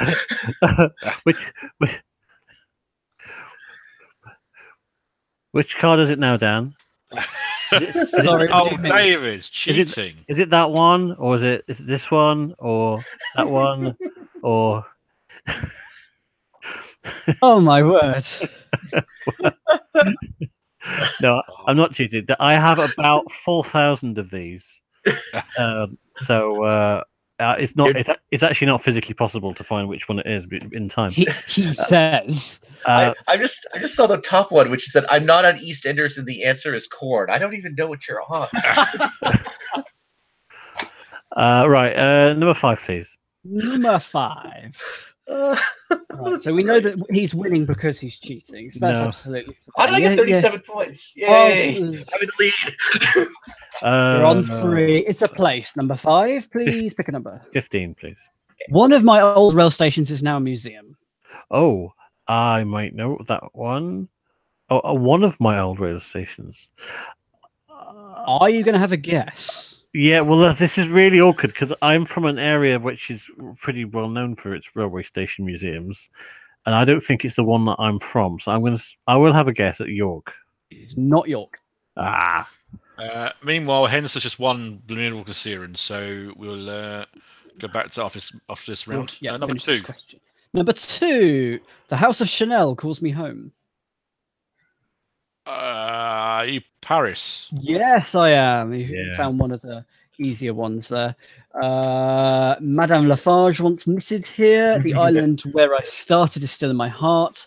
I have a pyramid, an obelisk, and a mummy. Really disappointed you didn't pick that one. Yeah, that's a good one. Germans stayed at my best hotels during World War II. Okay, fair enough. In spring, tourists swoon over my chestnuts, but that's enough about me. And Gene Kelly was an American in me. Nicely done. Very so the nice. scores at the moment: Scott 3, Nick 4. David is cheating and in the lead with 6. I'm still amazed at Nick's guessing. Nick and David, you've got some amazing guessing skills. Really? I think Well, first- something. the- Usually, I'm only guessing because something rings a bell somewhere. No. I know. I mean that in the amazing good sense. Like that's well worked out from very few clues. That's well done. Yeah, but I've sort of done a lot of these types of questions for Oh no, yeah. for lateral. Yep. So I'm sort of in that zone at the minute. Cheating.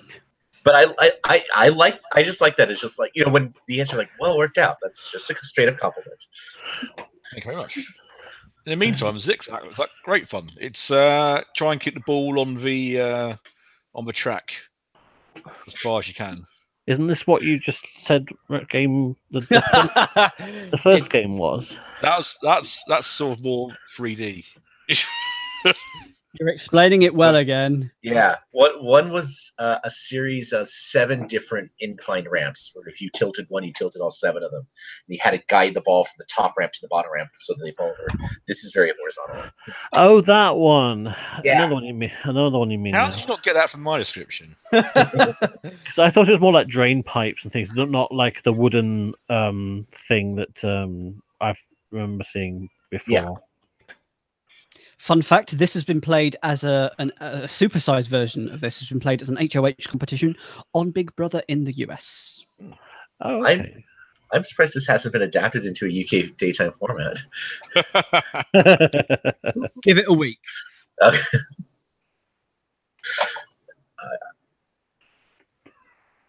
Right, they're both out of practice and they're both useless. So this is going to be fun. So they have to score exactly a given number of points with fewer attempts. Oh, So there's a target score, not distance. right. Okay. Fine.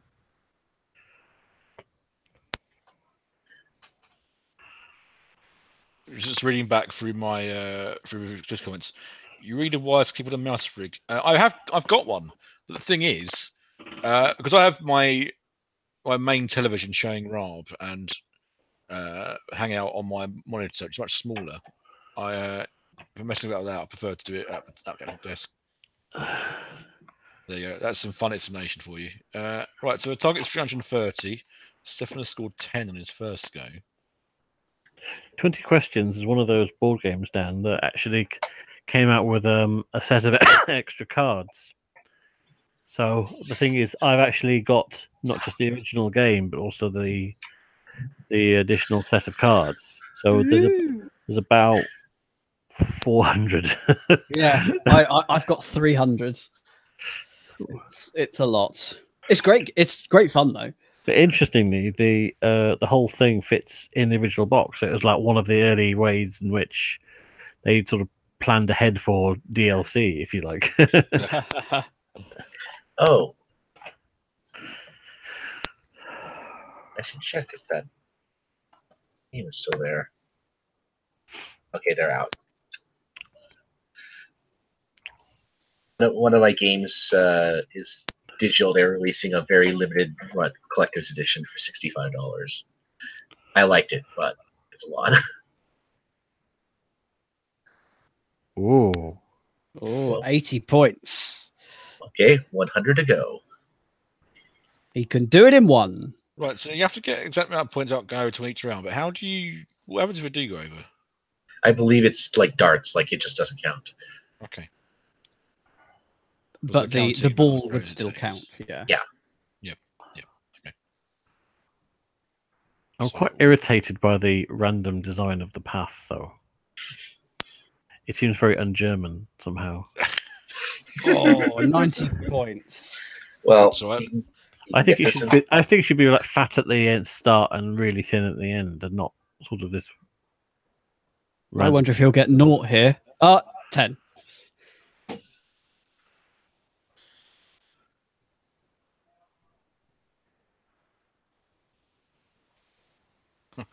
Matthew Clemson, if you lose this, as Blanche called Mr. Boo to lock you away. That's a good game show reference, Matt. Good stuff. Whoa, good start. It didn't seem very controlled, but it was good. Well, I thought that was pretty impressive.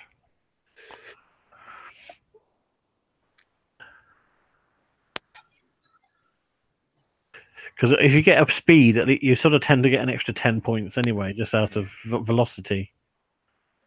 I think he's going to do this easily. Currently on Ard is a 3-hour of a chase marathon. Having said that, Fraxtigate. Chased, questioned, all the way around, I forget. It's a lot of the chase. It is. there's a Hungarian version where quite often somebody sets a score of 5 and the chaser doesn't win. But apparently that's because they like to set quite hard questions. Right. Oh, I see. Which sort of, to us, seems to be a bit counterintuitive to the point of the chase, but that's what they choose to do. I saw some episodes of a Russian version where it seemed like 12 seemed like a score of a chaser wouldn't beat. So I don't know if that's similar or one of the authoritative fan site statistics for the chase, one question shootout, they have 2 separate statistics for the first 5 series of the chase and the last 5 because the length of the questions in the final are different. Interesting. Yeah. Well, they would only have time for about 3 questions if it was the German version anyway. I always really liked in their recent record Jeopardy how their clues were like massive paragraphs quite a lot of the time. Where they couldn't get through half the questions quite a lot of the time.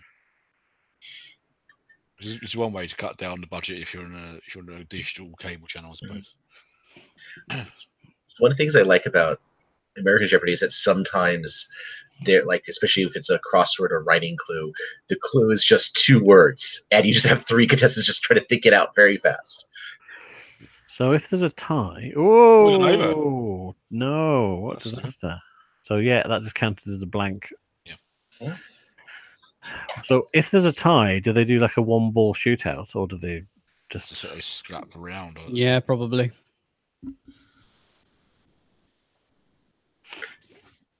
$30 required. Remember, finish on a double. Game on. Oh, he's not going to like that one. No. Irano indeed.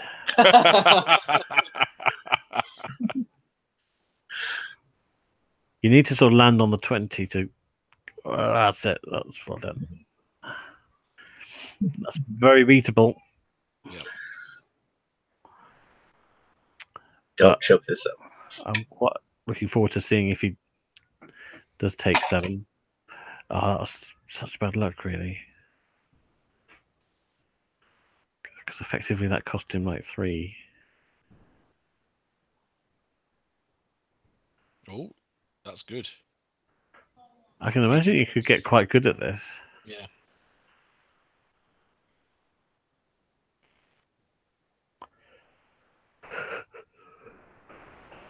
I think they missed a trick by not changing the path. Yeah. Rather than the score. Or the ball. I'd like an oddly weighted ball. Well, I would like the path of it went up and down, like vertically as well.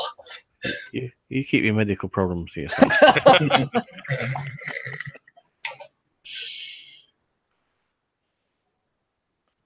Oh, this is good.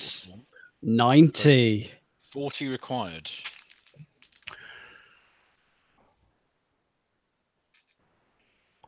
And the 40's got a huge run up. It's totally doable. I mean, what the point is of all zeros on the scores, I don't really know, but I guess it makes it different enough from the other number. Yeah. Well, safe. 3 tries to make 10. Can he do this? I'll be impressed if he doesn't. There you go. I'll be impressed that he did.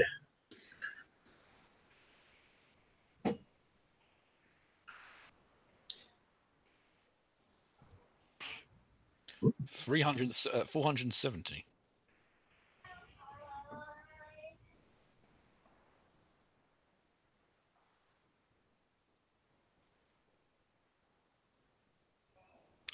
It's quite interesting that in the rounds where he was chasing, he sort of went for it a bit more, and in the rounds where he's setting it, he's a bit slower. Yeah. There's Yeah. Yep. there's it.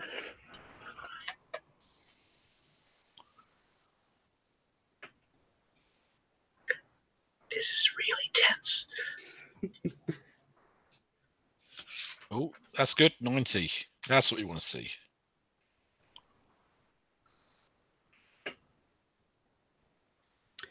Who won Blamiran, by the way? Stefan. Ah, 7-1. If only there was some sort of scoreboard we had to sort of indicate who won that. I don't know. That would be useful, wouldn't it?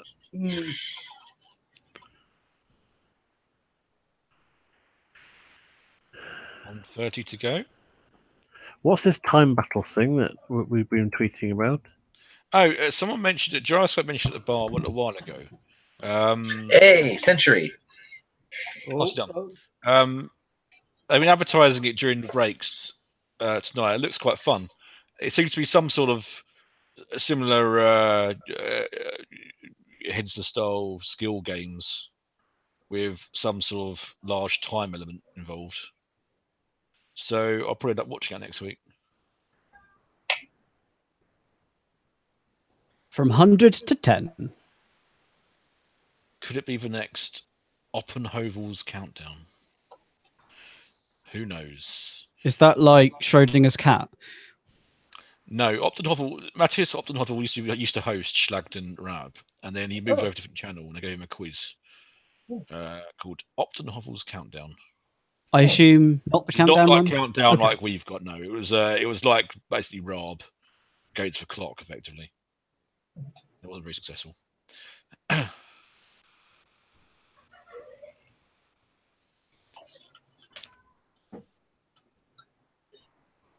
know it cluttered the display, but I'd love to see something like 390 from 7.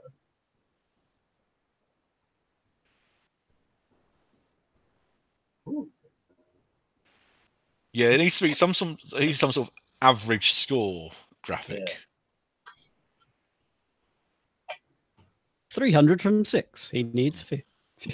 Well, actually, from 5, really, to win. Yeah, It's like you get him to cricket. That's the 6. See, that's what he needed. Requires 4.765 runs per over. My one of my new coworkers is trying to get me into cricket. Oh, Resist. was growing up. Resist. Not so much these days. Well, he's originally from India, and Massive in India, yeah. Yeah. National sport, I think. There are billboards for the cricket package on your satellite dish in our area. That's how important it is in some of our neighborhoods. Okay. Yeah, no pressure. 120 from 2.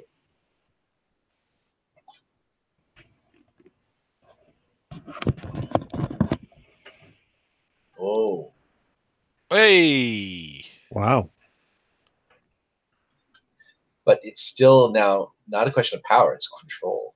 Mm. Can he do it in 2? Or in 1, excuse me. You kind of have to aim for the 10, don't you? And then shoot it over. Yeah. There you go. Brilliant. Nicely done. Round 4, 960. I've made that up. Round 5, 2,212. 180. 180. I love it. It's just someone clearly picking a number out of thin air and sending it to Elton for his earpiece. Yeah. I think he was looking at the card, so. Ooh. It was 80. I mean, the score is just go for it at this point. Yep.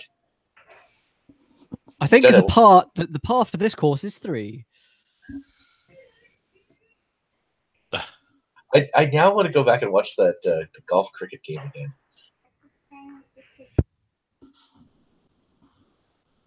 Or sorry, golf snooker. That was what you called. Oh yeah, me versus Nick. Oh yeah, that was good. That. I did win it, so that's probably explains it. Well, you were unlucky. Wow. Stefan has an uphill battle on this one. It can be done in 2. It can You be require done. 80 minimum on this first one. But realistically, he can only tie this one.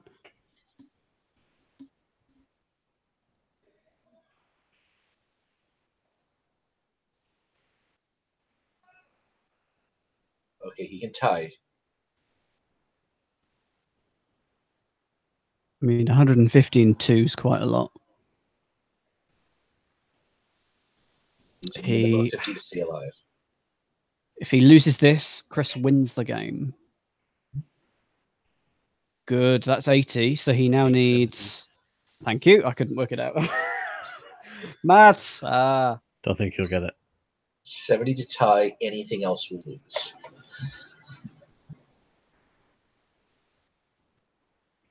$70 is a difficult one as well. That's not it. No. He's not happy.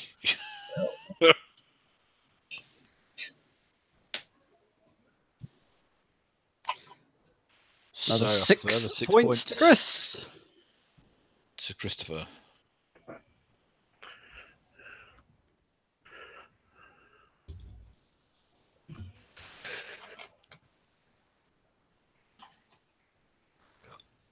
Crash Zooms, Game 7. I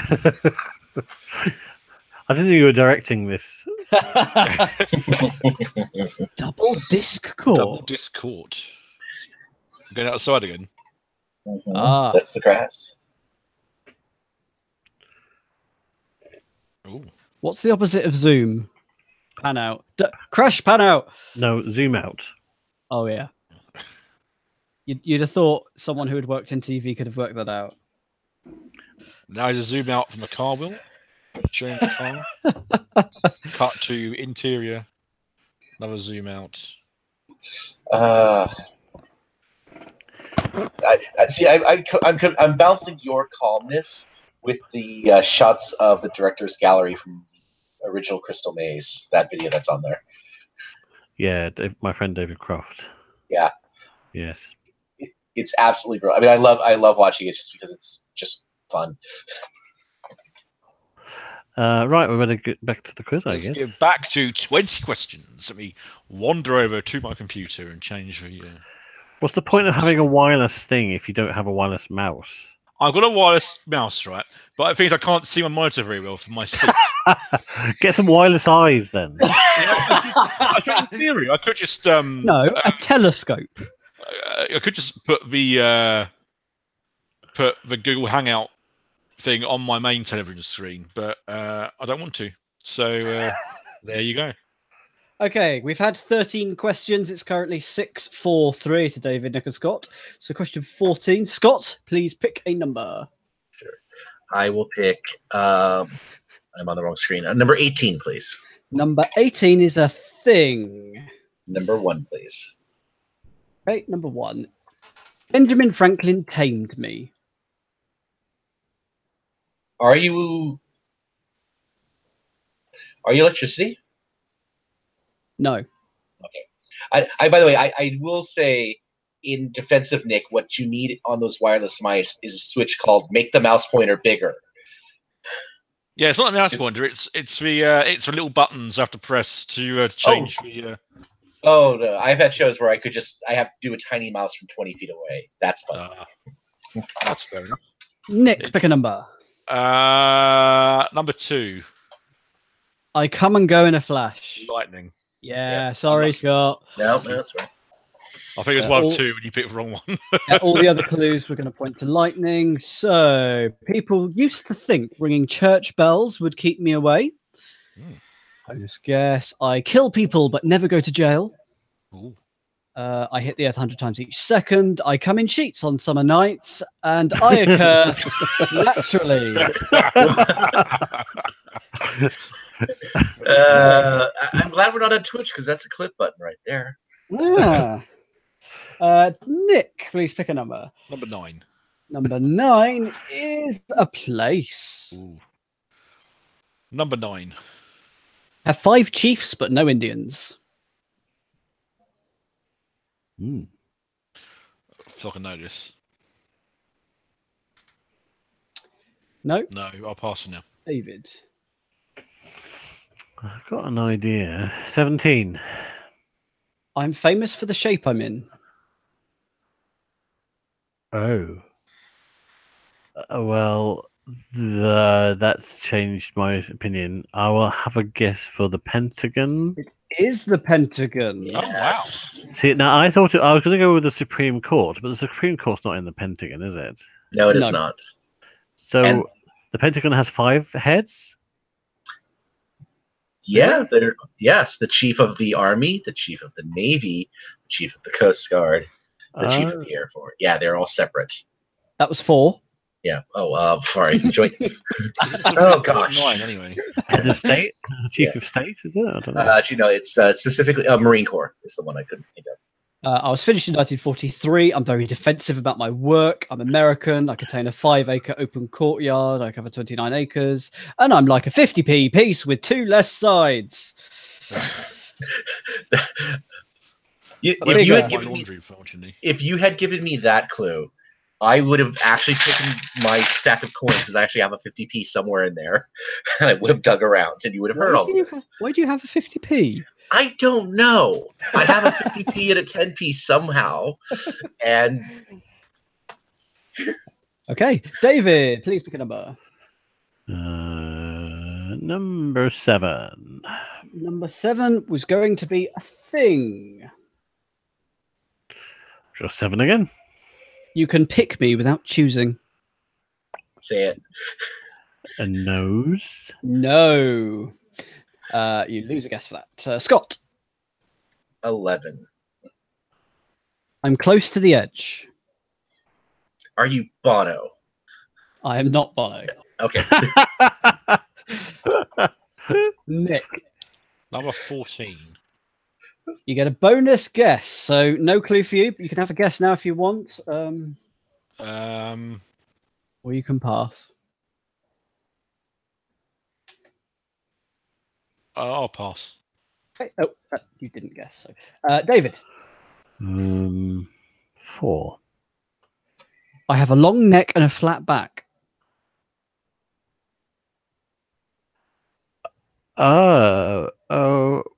Okay. I think Scott might have been not a million miles away. Is it a guitar? It is a guitar. Yes. Yeah. The edge being the guitarist in you Yes. two. Yeah. Unlucky, Scott. No, I did not put that lateral bit there. That's well played. So yeah, you could pick me without choosing. Of course, that's a style of playing. I was instrumental in launching rock and roll. I have a bridge. Sometimes I take the lead, and I come with strings attached. You were instrumental in. Yes, the word was very clever. Scott. 14, please. 14 is a place. 7, please. 1941 was not my best year. Are you London? No. Okay. Nick. 8.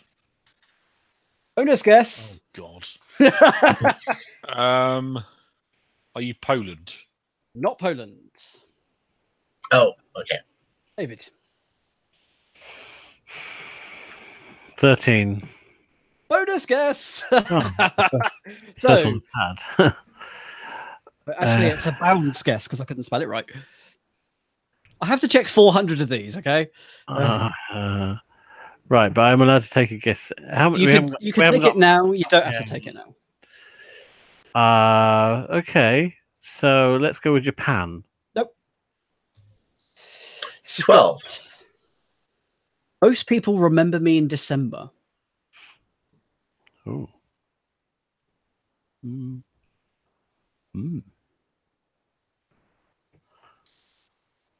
Are you Paris? No. Okay. Nick. Number 9. I contain a national monument. Oh, okay. Okay, Scott might have it, but Nick, it's your go. Are you Israel? Not Israel, David.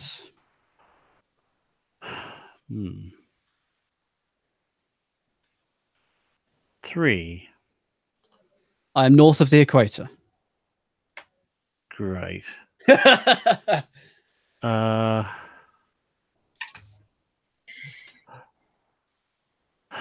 Well, I don't know what the December bit's about. I'll try it. Washington, D.C. It is not Washington, D.C. Scott? Number 11, please. The goal is wide open. There is a song that remembers me. Are you Pearl Harbor? I am Pearl Harbor, yes. Okay, so the attack happened on Pearl Harbor in December, which is why most people remember it in December. I can be found near an island. People visit me every day. The national monument, do you know what its name is, Scott? The USS Arizona. The sunken ship was later declared as a national monument. Absolutely. I contain Arizona and I'm in the West. Think of oysters and you might think of me. No, not really, but okay. I caused the US to go to war. You're up to 4 points. Scott, David is doing quite well. There's 3 questions left. So, Scott, please pick a number. 10, please. 10 is a thing. 9, please. I'm not a seashell, but you might find me at the beach. There's 3 questions left, by the way. So, hang on, 4. Are you sand? I'm not sand. Okay. 8. I can be used in competition.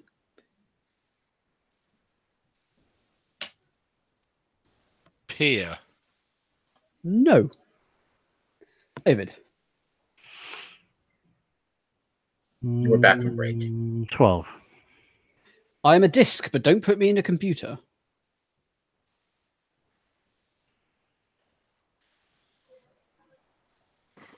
Ooh, a frisbee? Is the right answer. If the next one was, I'm on your screen right now, I'd be annoyed. Yes, we're just about to go to a frisbee game on Schlag and Hennsler. Other clues: you might catch me with one finger. You can catch me, but I'm not a disease. I'm man-made, and I evolved from a pie tin. Frisbee, correct answer. Well done.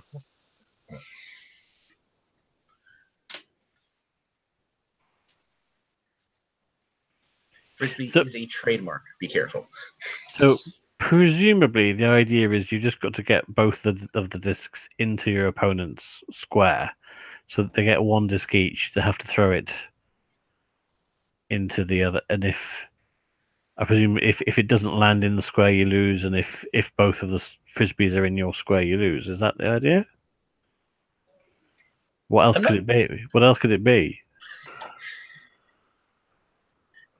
Because otherwise, it's just like you would then just have to catch. Well, no, I guess.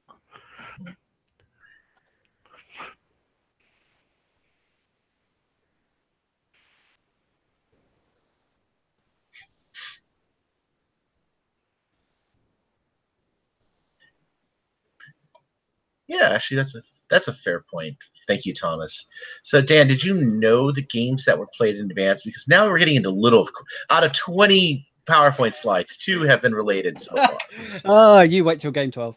Okay. What, you got 12 games of this? No. Game 12 of Schlag. Oh, dear. If game 12 is visit Pearl Harbor, I'm walking away.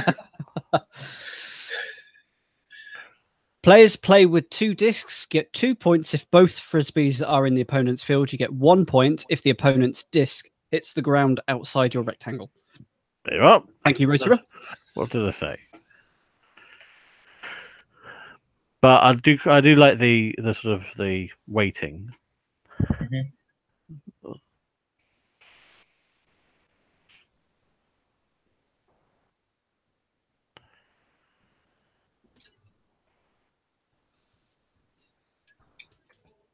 Oh.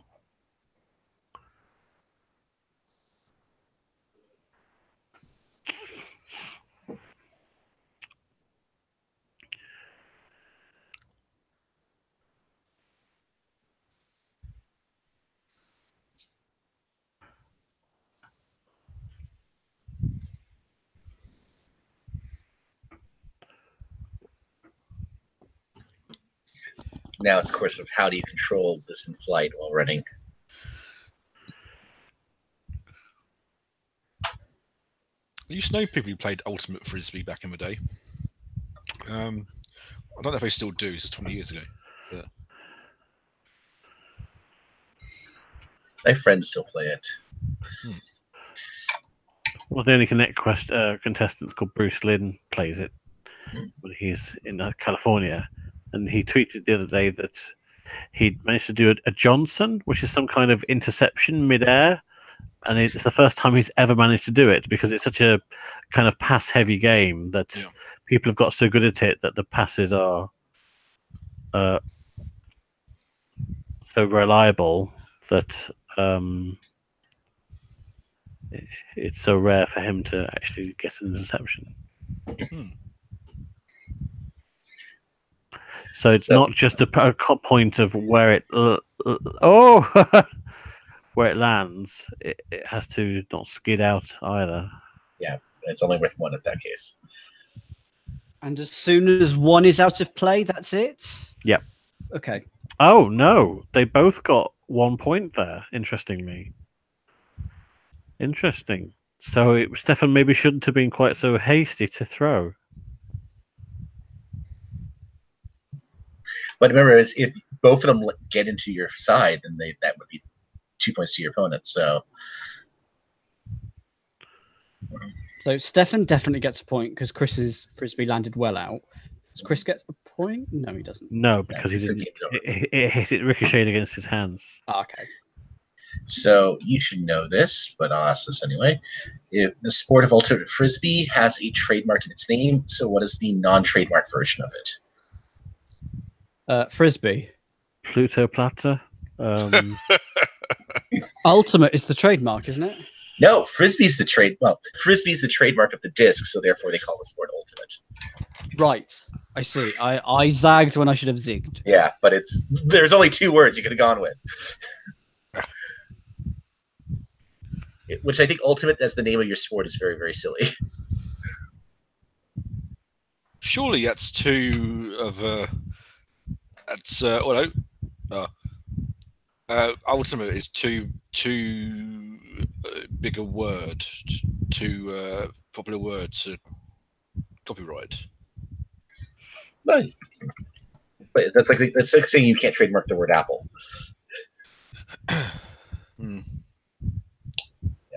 The sport name is that, yeah. So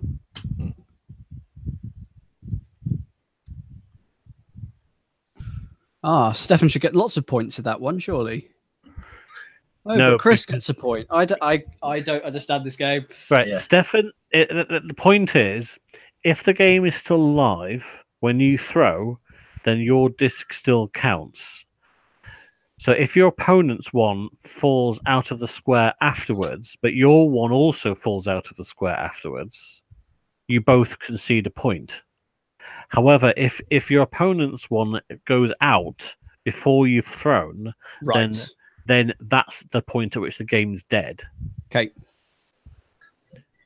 But there seems to be a number of times when, although it's clearly going out, people are still throwing it. Yeah. And therefore, that throw still. Oh, that's just. Oh, 2 throws well out. So point each. Yeah, Yep. point each. Yeah.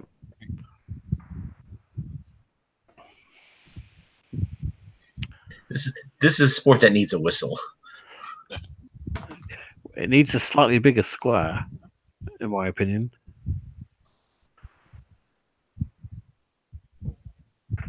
Because it's a little without seeing the entire field. Thank you, director. It's kind of hard to know when the game is sort of dead, like when when it hits the ground. Yeah. Now it's dead, and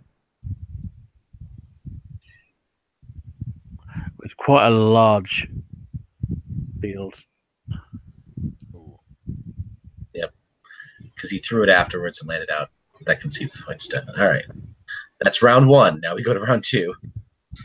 Are you all clear on how it works? Clear as mud.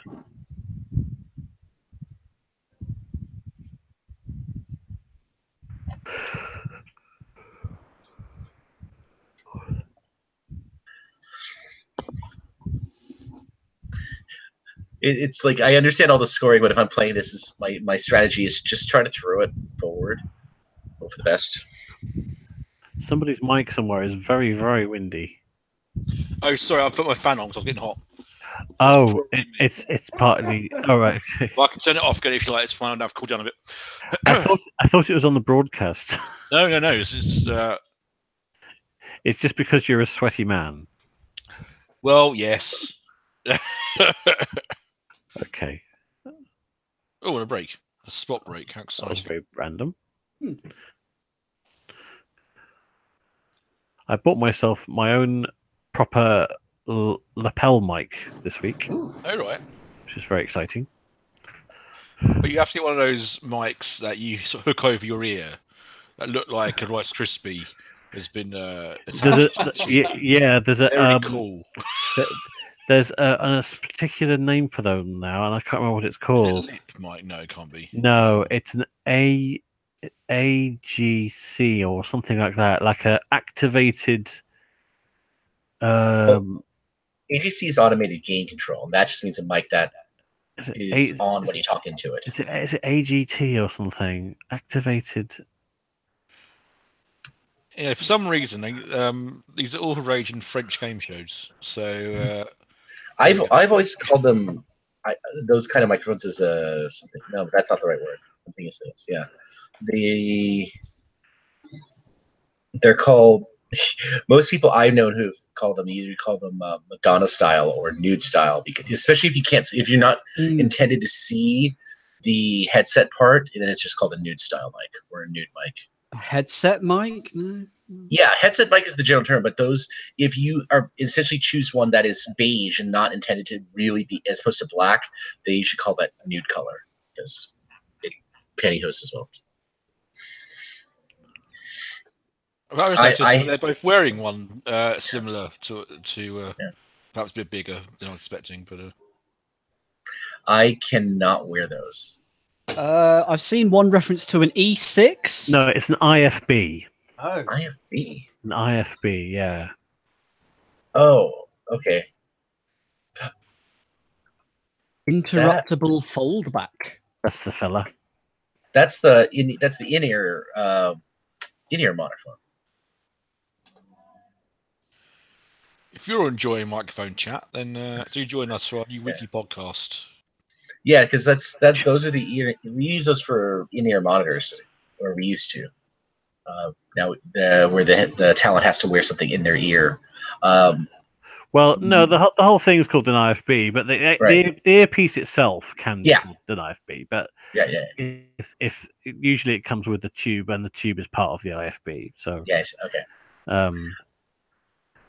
That was comedy.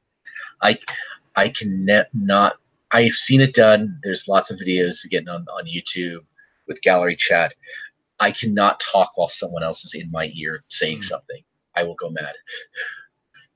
It was a matter of having the right level. I've presented fake versions of Only Connect in the studio when we've been warming up contestants, and I can usually cope with it okay. I mean, I can ignore it, but if it's like director cues or something like that, like, okay, you needed, while I'm reading something, someone else is telling to give me instructions on what to do 5 seconds from now, my brain can't cope. Well, impressively, Philip Schofield, rather famously, doesn't have just selective talkback. He has completely open talkback, so he can react to anything that happens. Yeah, he knows what's happening. Yeah, that's an incredible skill. Yeah. He's just an incredible host. When I went and saw 5 Gold Rings being filmed last year, he was telling me that he's such a TV nerd. He does hard counts for when he's doing things like crossing a road and doing his dishes in his head. So he sort of counts down in his head exactly to the point where he's going to finish. He was challenged to walk around the circle. I explained the rules in exactly 20 seconds. He did it. It was amazing. Did they film the second series of 5 Gold Rings? Yeah. Did they air it? I think. No. Oh, right. No? Or October. There's a few of my questions in it, and I don't think it's gone out. I do think it's the new format is a better format. I don't think it's going to make it any more exciting, any more popular. But we'll see. How much gap has there been since the last series? Is it a year or is It's a it? year and a half. It was in March. Last March 2017. Yeah. It's. I don't know what's going on with possessed stuff because it's like the gap between Cash Trapped. Cash Trapped is a bit weird as well. I think they've been stymied because of Ravi Walsh, I suspect, been doing Doctor Who for 8 months a year now. Well, there is a lesson to be learned there. don't book a host that's already doing 300 shows a year. I will say I'm not a huge fan of Cash Trapped. It's just not a show that I've been able to get along with. I just found it all a bit number wang. I understood the principle of it, but no, I quite enjoyed it. Apart from the catch up round when no one ever catches up, which always seems a bit weird.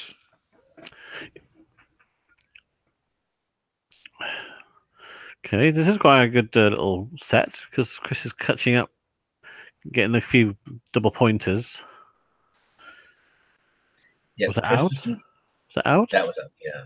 If it's on the line, it's still in. That's caught a couple of contestants off guard. Chalk flew up. It was on the line.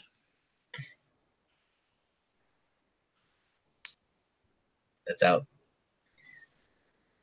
Because I like the strategies on the. It works great on the overhead shot. So the first two passing each other, the second one gets a little closer, and the third one is kind of scattering away. 2 points to Chris there. Well, now I think it was only one. I'm on 9-7. Yeah, it was 6 before for Chris, wasn't it? Yeah.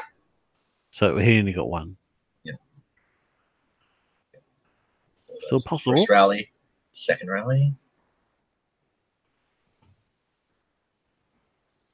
Out.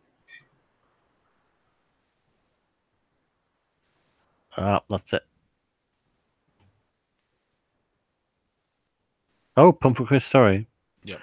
Because 7 for it. I'm so used to the British way of the Stefan being in red.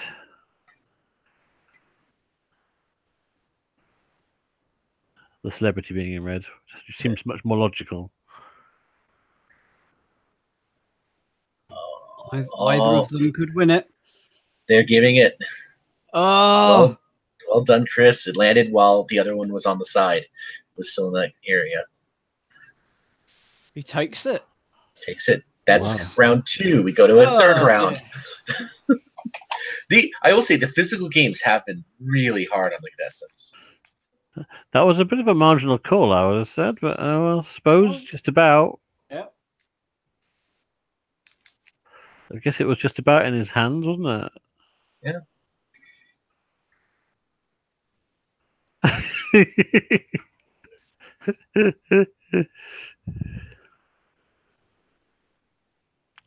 There's absolutely no need for this to be best of 5.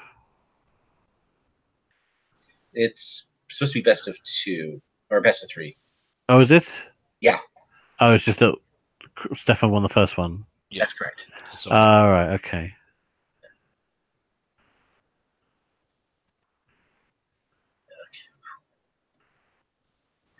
Don't watch it. Grab it.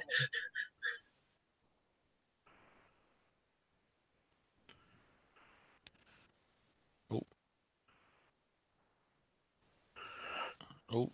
We're getting some proper points now. Yeah. They've got their eye in. Mm-hmm. Yeah.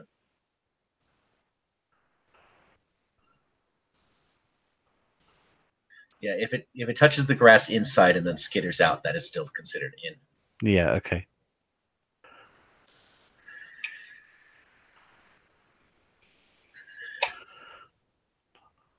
I'm not entirely sure that that's what they were doing for the first 3 points. But anyway. Maybe I was misunderstanding. Do they always have to start in the center of at the front? I think they're just playing the odds in terms of. Ooh. Unlucky for Stefan there. I think they're just sort of saying, well, if I go sideways, it might go out. So, and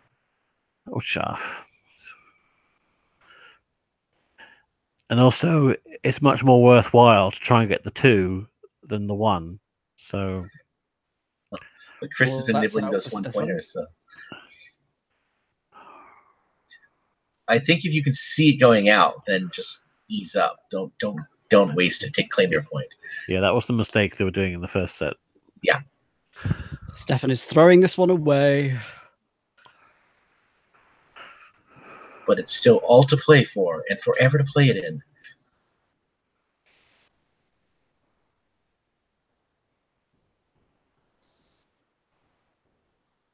I just realized that audience sound is from inside, just mixed in nicely.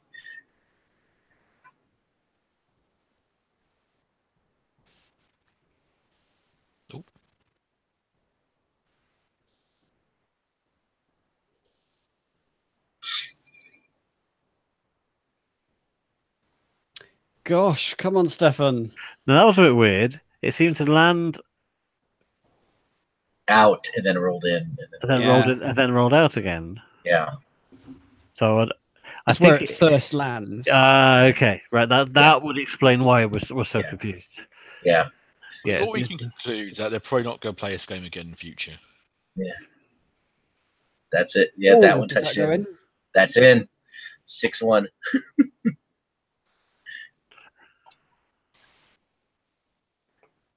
I hope for the contestants' sake the next game is a mental one. Preferably with a cup of tea. Oh, I want to play making a cup of tea game. That's a fun. Oh, I played a fun board game yesterday. In fact, I played a couple of fun board games yesterday. One was called, hang on, it would help this story if I knew what they were called. One was called Drop It. And basically each player has a color of pieces and you have a square, a rhombus, a triangle, and a circle. And you have to drop it into this device and make sure that no two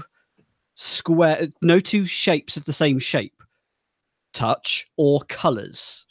And the higher up it is, the more points it's worth. But because of gravity being a fickle mistress, it's actually a really fun and hard game. Do you remember when they played on Schlag and Rubber a game where they had to drop a shape in, but it couldn't ever go over the top of a line, and whoever broke the line lost? Play on Fort Boyard as well. It's basically a little bit like that, but with strategy of getting points. It's very good. I also played... hang on, what was the other game? Stefan's throwing this away. I also played a game, Dinosaur Tea Party, yesterday, which is a lovely game. It's basically a more advanced version of Guess Who, but of dinosaurs at a tea party. It's good. They're civilized dinosaurs.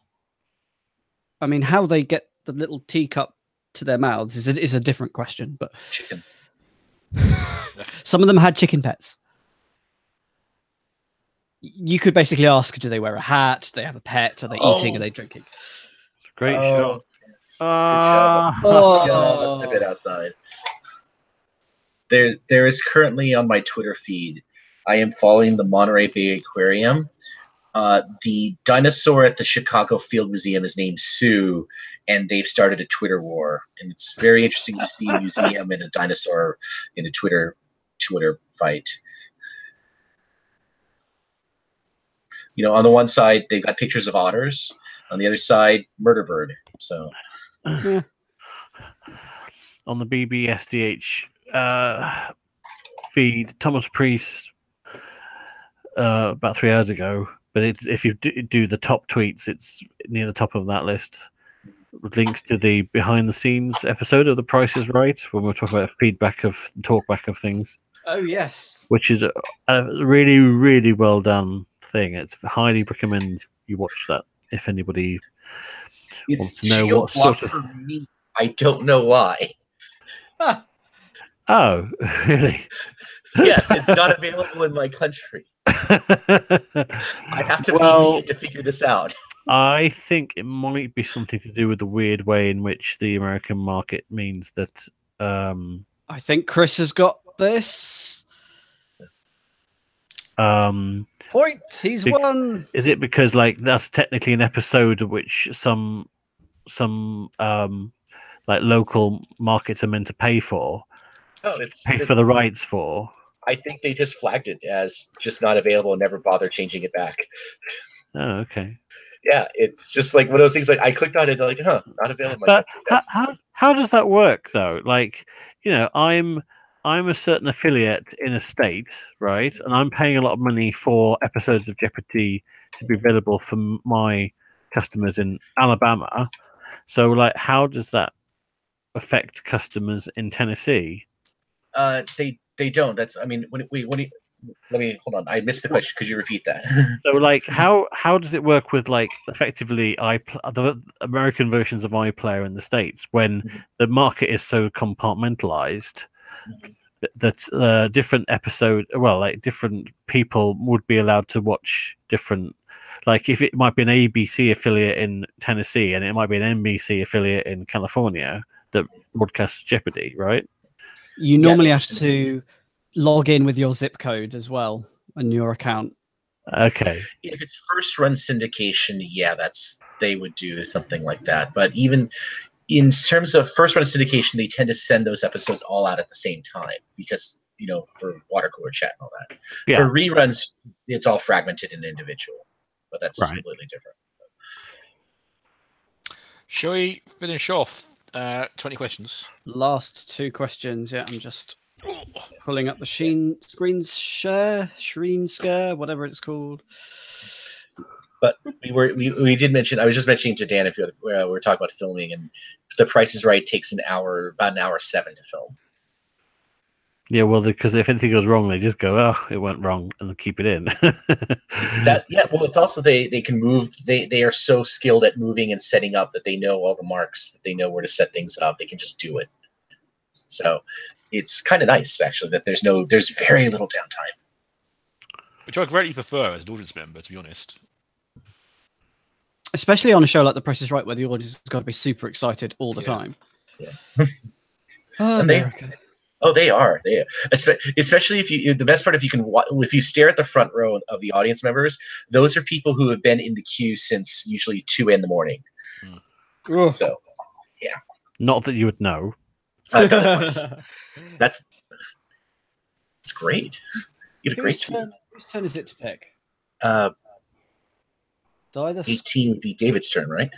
So I've got it as 19, but somehow we've gone out of sync. So, David, please pick 11 or 17. 11, please. Okay, it's going to be a thing.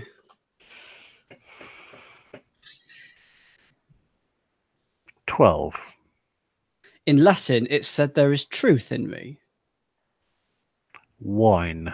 That is correct. Yes. Yay. Oh, well. Let's have a look at some of the other clues. I'm wet even when I'm dry. Quite good. That's very clever. Yeah. I live in cellars. I'm made in autumn. Generally, I improve with age. I can make you feel great, then lousy. People check out my nose, my legs, and my body.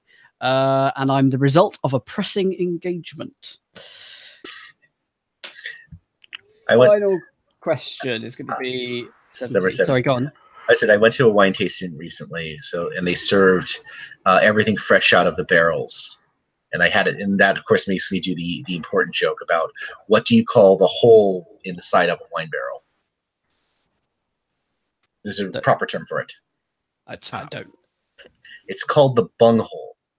The plug is called the bung, and the hole is called the bung hole. And I make sure to repeat that fact as many times as possible because that is the technical term. There's a Discovery Channel show where the host learned this, made sure to repeat that a lot of times because he knows that the network can't say anything about that because that is the correct industry term for it. So Last just so you know, question. it is called the bung hole. Clue number 1, please. Okay, it's a person. I was born in Scotland. Ooh. You have 10 guesses. Yeah, but I'm going to try to win on tiebreak, so I'm going to pass. Ooh, I got to okay. win against Nick here. Nick, Number 10. I founded the National Geographic Society. Well, you know it or you don't. I don't. That's why I pass. Oh, David.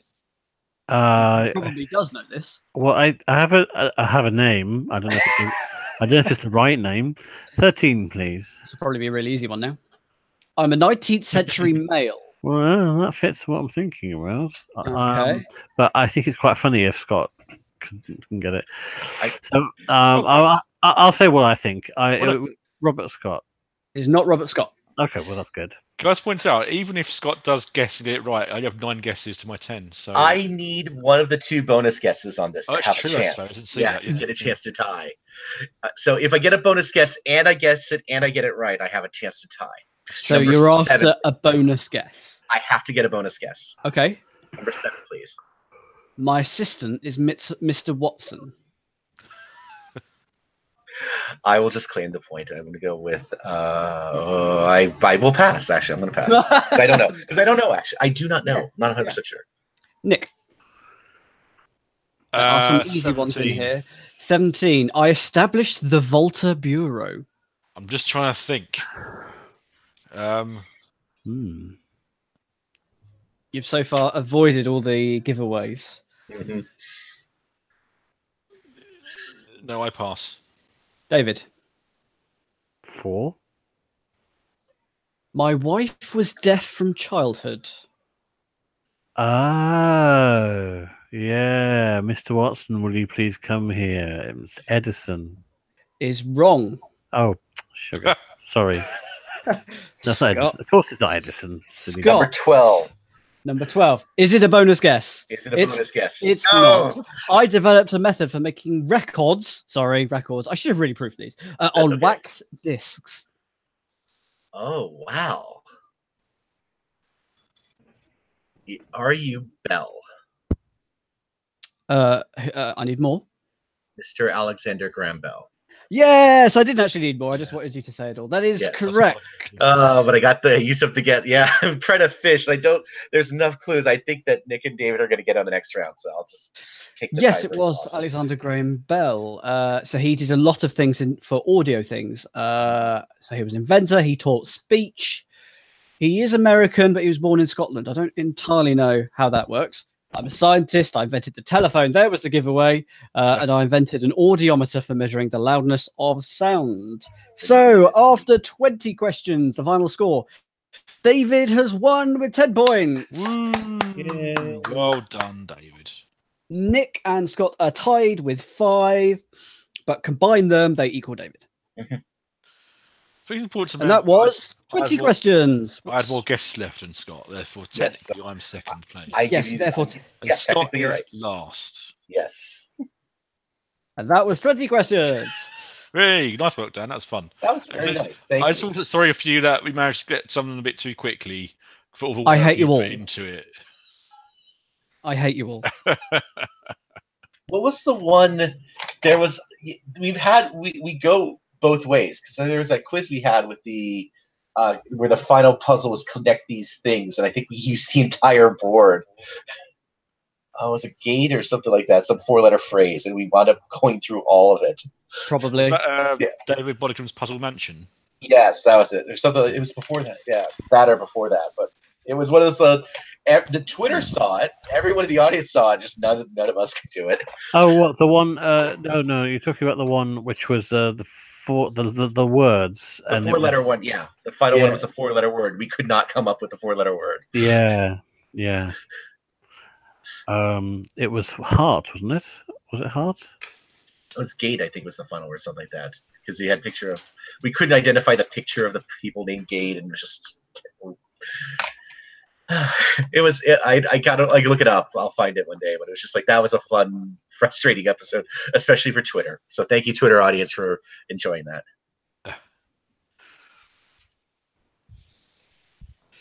Oh, and Thomas is spot on with my favorite Guess Who variant. Which is? The variant, you play standard Guess Who, but you're not allowed to ask anything about the pictures. You can only ask questions about their personality. So, here's like, an for advert instance- for Time Battle, by the way, David. Yeah, I saw it. Yeah. Yeah. So it's like questions on like, did this person have a pleasant childhood? No. Flip, flip, flip. You just make those judgments. I once was part of the forum where a member wrote histories for all the Guess Who faces, which is quite interesting. Did Chris win that game? Yes. Yes, he did. So he's 28. Is he? Yep. Mhm.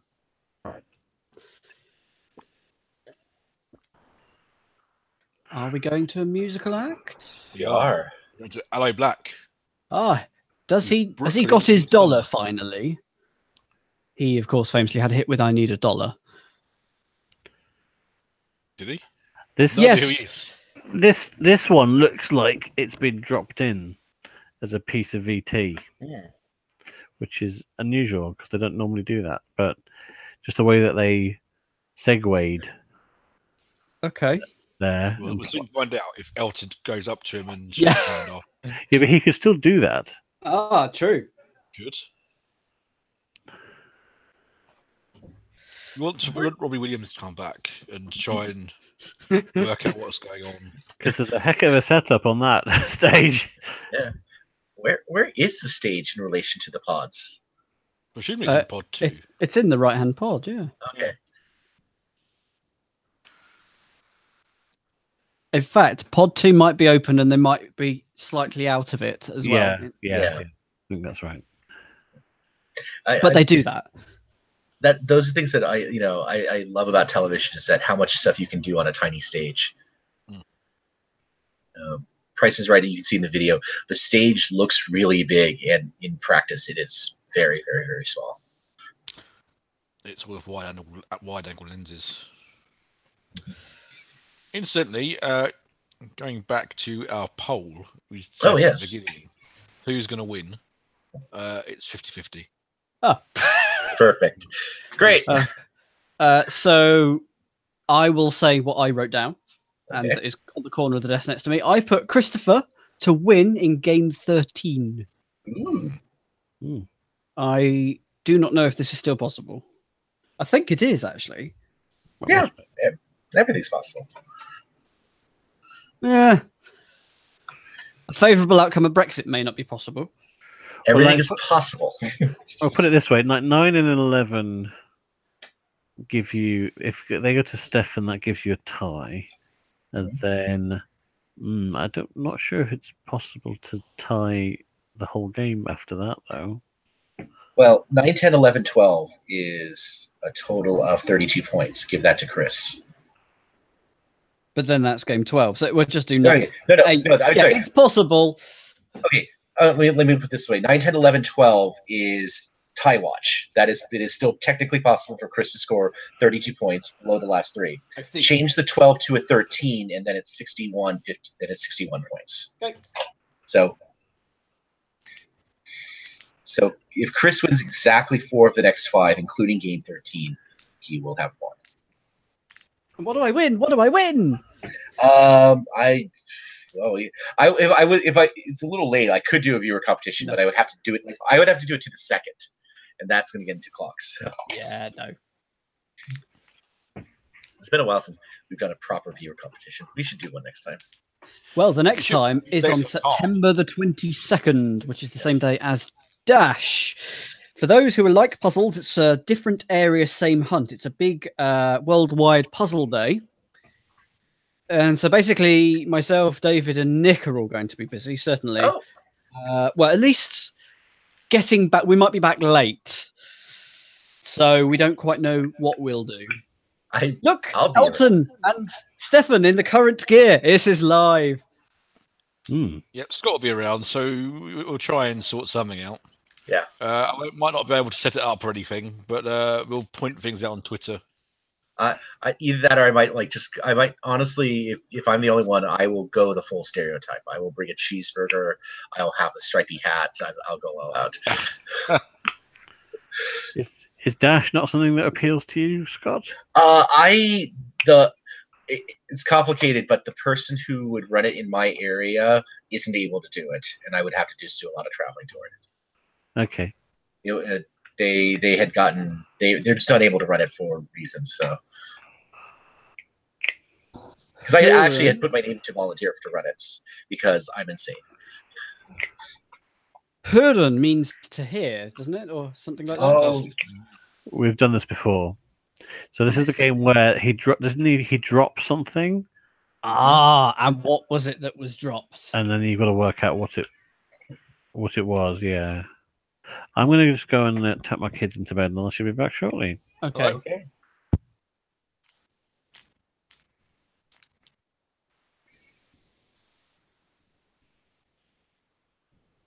This is pretty good set of equipment. Mm-hmm. Ooh, is there a latex glove? That's just going to be a sort of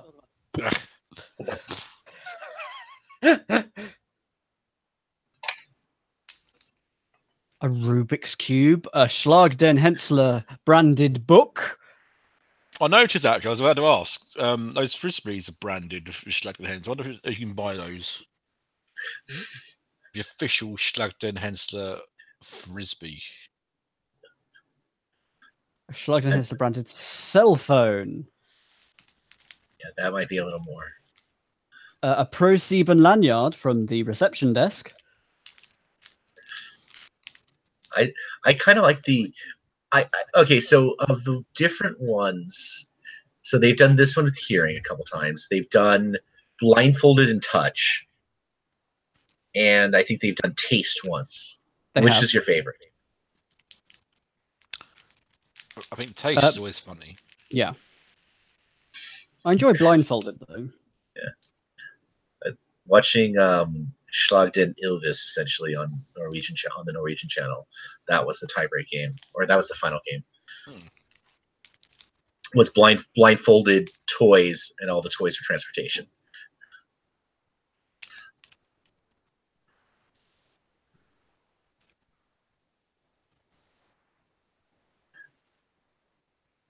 Oh, Elton, do you get a plinth?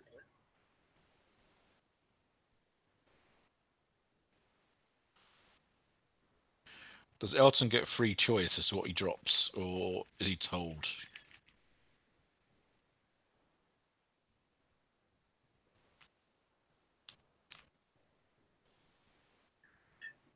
I would imagine that it's on his card. Like there's a proper list, just to avoid stalling too much. What is it? Best of or first two? It's highest score after 20 items. Yeah. 20, oh, bloody hell. How many items do they have on their thing? Because they must have at least 30 then. Yeah. Really hoping that Latex Gloves comes up. Now, do we see him drop it, or do we have to guess as well? I think we have to see it because it's, television.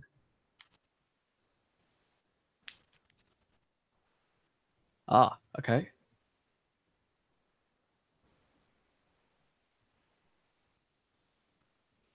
Boo, boo, boo, doo, boo, doo. I bet you could have quite easily have not shown the viewers until after it's happened. Do you want to play like a replay? Yeah. Yeah. Or just have a second version of the same item. Yeah. Oh, he does. Pick it up.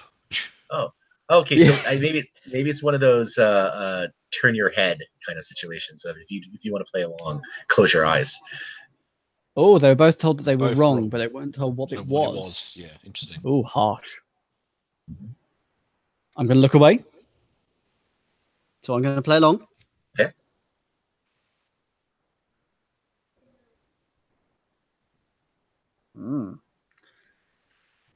Okay. And you can open it. They have a shot of the table.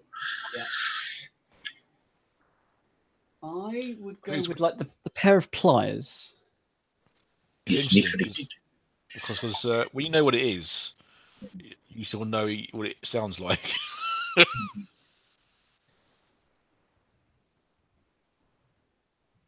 Chris is correct. It was a pen. Mm-hmm. Just like I said. Presumably, it also means that he can put that to one side, so he has less things to guess from next time as well. Yeah, it's a bit harsh. Okay, looking away.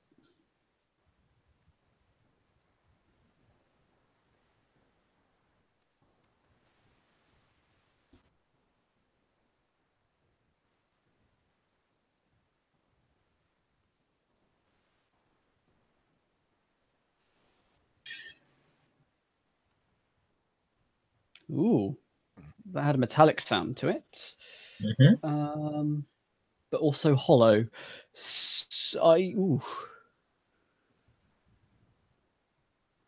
I'd go with. I don't know.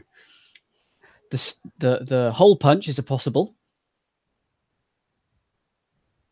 but it didn't sound. Yeah, I'll go with the hole punch, but it didn't sound hollow enough. Final answer. Yep. Okay. Well, they've both gone with hairbrush. Yeah, they're both. They're both neither are correct. Yay! But Dan is correct. Good at this, Dan. We'll say you got 1 out of 3 so far. That's the same as Chris. True.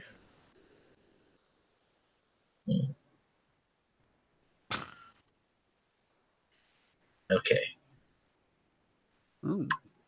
Okay. That didn't roll. Are you There playing are along as well, Scott? Yes. There are 30 items on the tables. Thank you, Robin. I think it's the funnel. No, it sounded too heavy.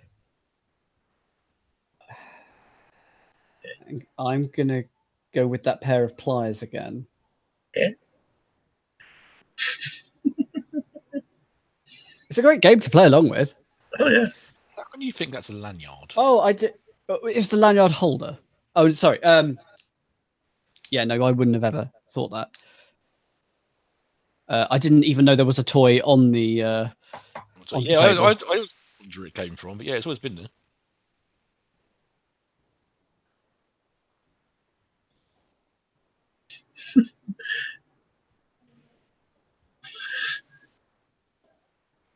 Oh, looking away.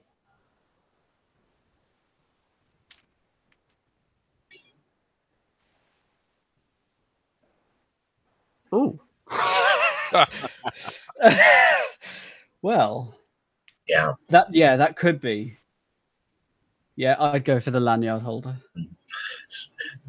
So, listening to things falling on television. This should be commissioned for at least 20 episodes in the summer. €250,000. It does give you an appreciation, he says, looking away from the screen, about how people who need audio description who can't see. How One of my friends has done the audio description for the last 2 Star Wars movies, I think. Like he's on the DVD track. Yeah, I didn't hear that noise. So it's very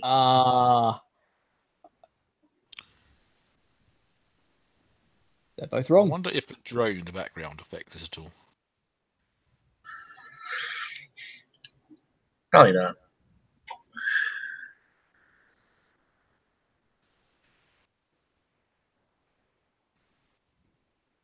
Thomas Priest says we have to literally listen to 20 things that Elton drops, and it's still a better TV than show some formats got a show of. Oh, that's a wooden spoon. I know that sound. I have dropped a wooden spoon on many an occasion on my floor. Oh, there isn't a wooden spoon. It'll be the coat hanger then. Other than that, it was brilliant, Dan. It was clearly a wooden sound. Uh-huh. Oh, you're right. God. Oh, Got God. wrong bit though, unfortunately. Oh, I hate my life. Stefan's gone for a screwdriver. That's interesting. The telltale is about a better guess, I think, than a screwdriver. Yeah. Still not right. Yeah. Yes, this is a better format than some shows. This is very true. The million sound trough. Thank you, Daniel. Oh, that's good. I still reckon it was a wooden spoon. I know that sound. Ooh. Oh, that's a phone, isn't it?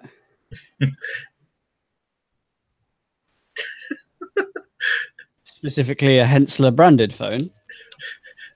Elton's never, yeah.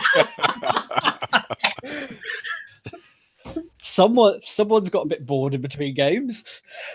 I mean, because there's nothing to do during this No. guessing part. So yeah. Wait for the walking down the stairs coming up next. Yeah. Oh, The or students was it a should get this. Rubik's Cube? Oh, I didn't see that there was a remote control there as well. Oh, God. It's either the Rubik's Cube, the remote control, or the phone. I'm going to go for the Oh. phone. No, switching to the Rubik's Cube. Yeah. But it's the phone. I said it was the phone. Oh. Yeah, because if you drop it, if you drop your phone like 10 or 15 times, you start noting that sound.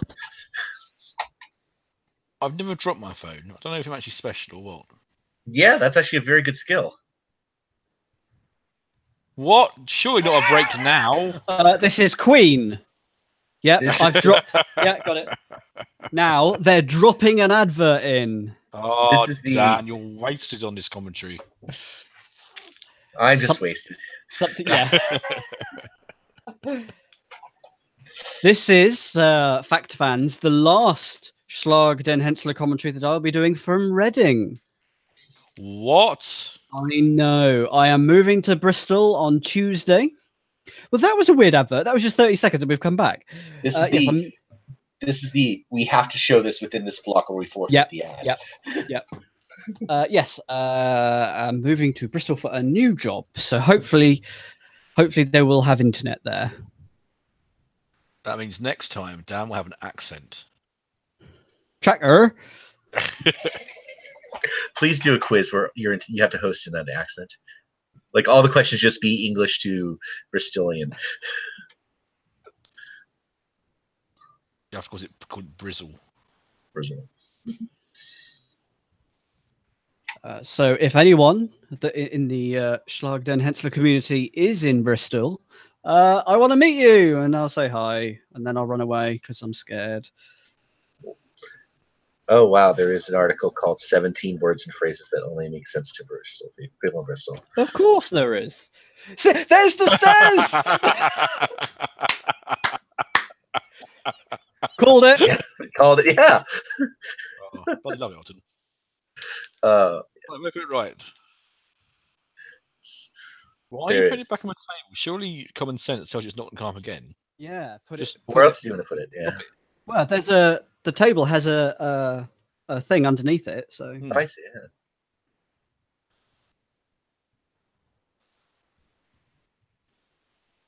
ooh, that is the helmet. That's clearly the hard hat. Yeah. Oh, Chris is divvying over it. Thomas Priest says that Elton's facial expressions completely make this. This is just brilliant. This is a chance to see Elton just being himself, and it is lovely. Oh, what's he looking at? What's he looking at? Does he think it could be the stapler or the headphones or something? He's gone for it.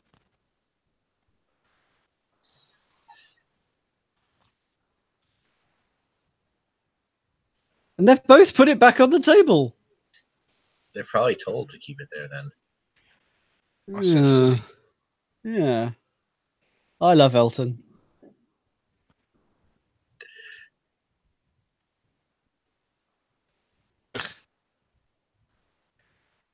This is sort of 20 questions, the sound version. Ooh.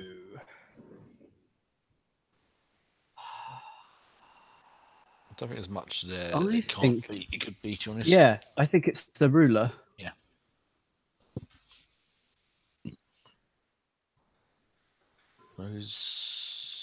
Chris can't make a decision. But he's gone for ruler. Still 1 point in it.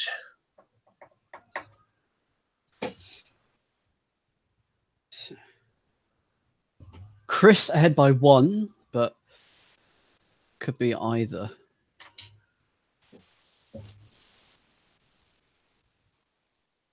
Yeah, obviously I don't know what's anything. Hmm.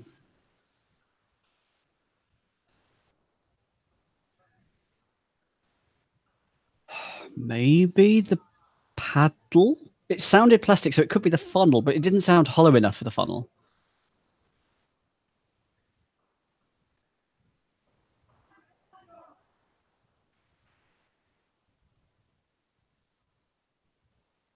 It's a good shout.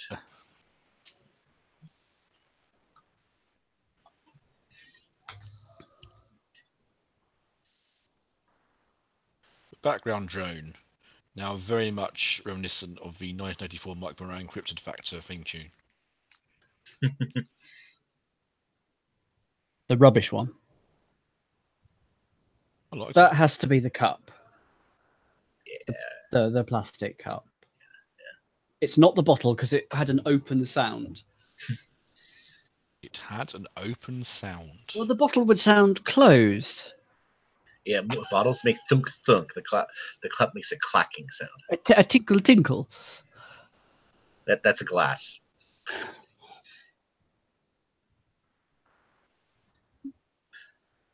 Oh, my stream's frozen. I wondered why Chris was hovering his hand over the funnel.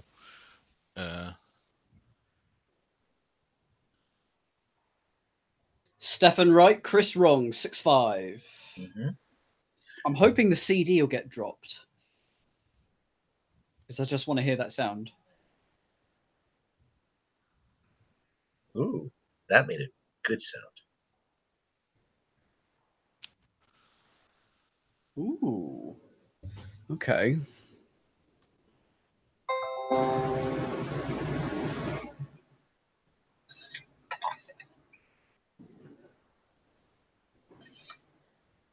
Could be the Tic Tacs. Have we had the hairbrush? We didn't. Okay.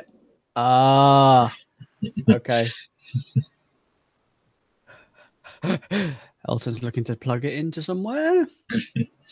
The phone. Oh yeah.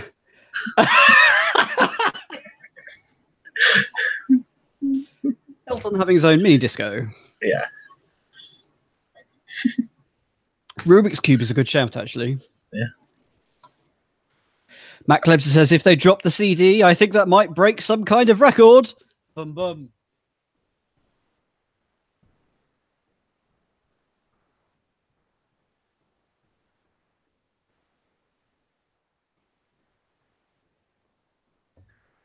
Six to go.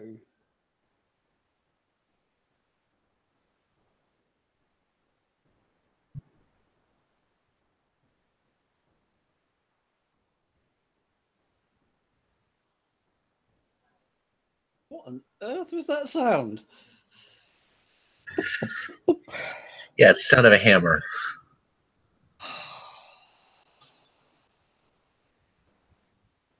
Wait. The I can't see it. Oh, bloody hell. Okay, yeah, that makes absolute sense. Don't eat it. And be careful if you open wine bottles, because I've had mine break a couple times.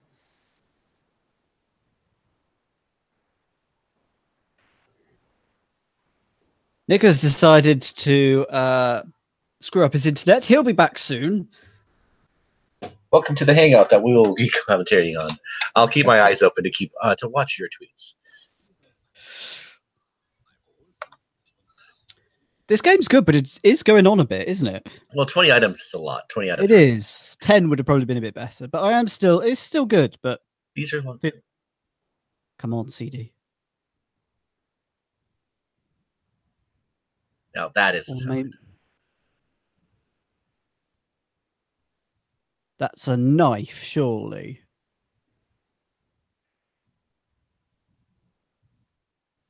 But my name's not Shirley. Don't call me Shirley. Yes, it could be the pliers, I guess, but I'm going with the knife. This is object 16, is it? Yes. This is Right. It's a good game, but it's going on a bit, in my opinion. Elton has been extremely entertaining, playing with each of the items, walking down the stairs, doing the elevator in his booth. Right. Yeah, whilst they pick their items. because he can't talk during this bit. Yeah.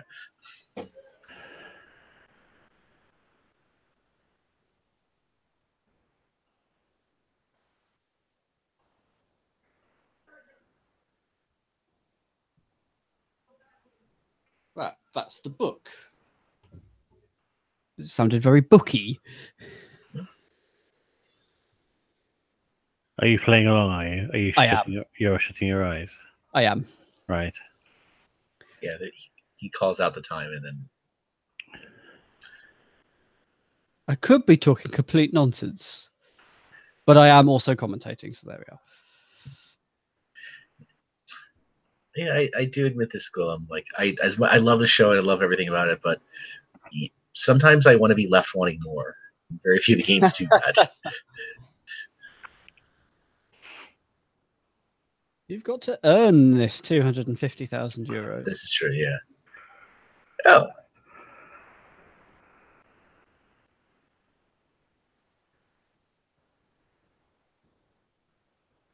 Well, Chris, this is 17 or 18. I think it's 18, isn't it? 18, yeah.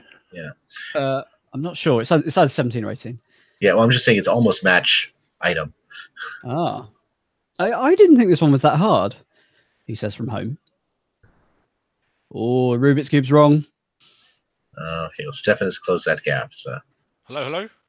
Hello! Hi, that's exciting. That was exciting. Welcome home. For some reason, something happened, so I had to reset machine. Right. What three things have I items. missed?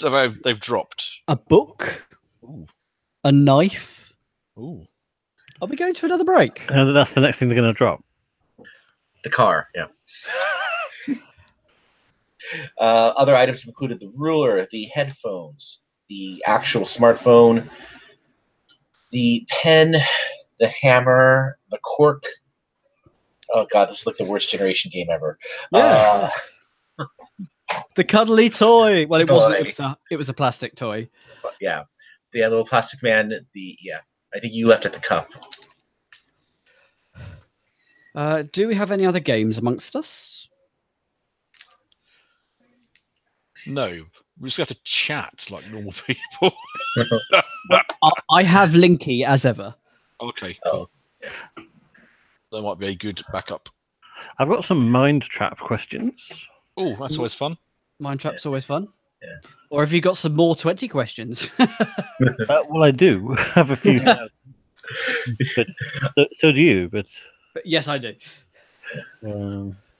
I don't have anything. I am working on a couple of secret projects. One day, hopefully, I might get them out by next time. We'll see. I say that, but then everything gets down. all right, here's not a bad one to start us off with. Okay. As a mind trap question.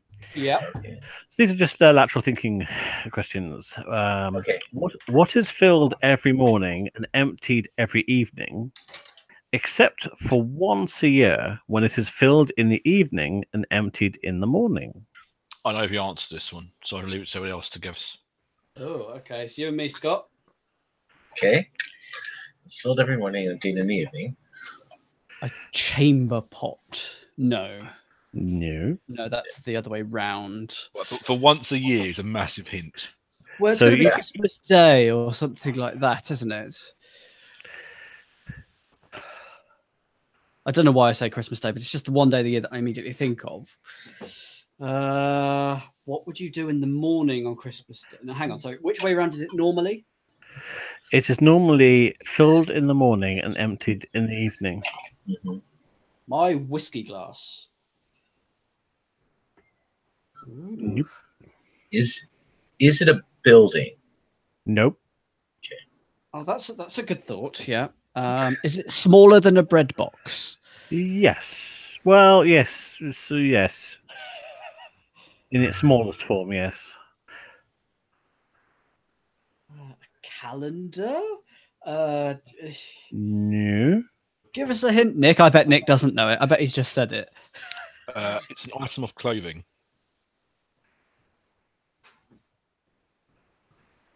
It's filled in the morning and emptied in the evening. Pajamas? No, it'd be the other way around. So an underwear?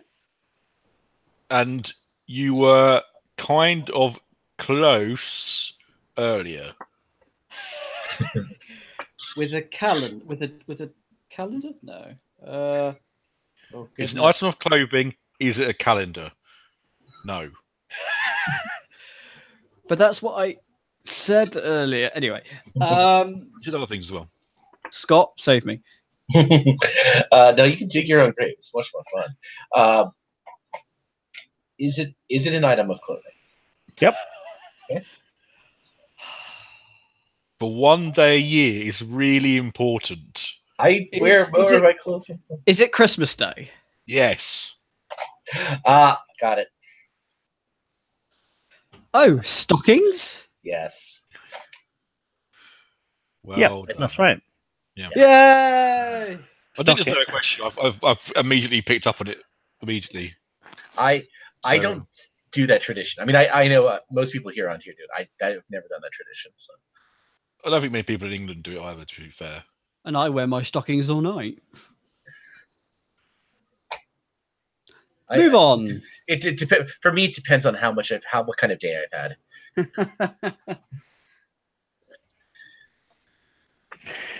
Let me try this one on you then. Okay.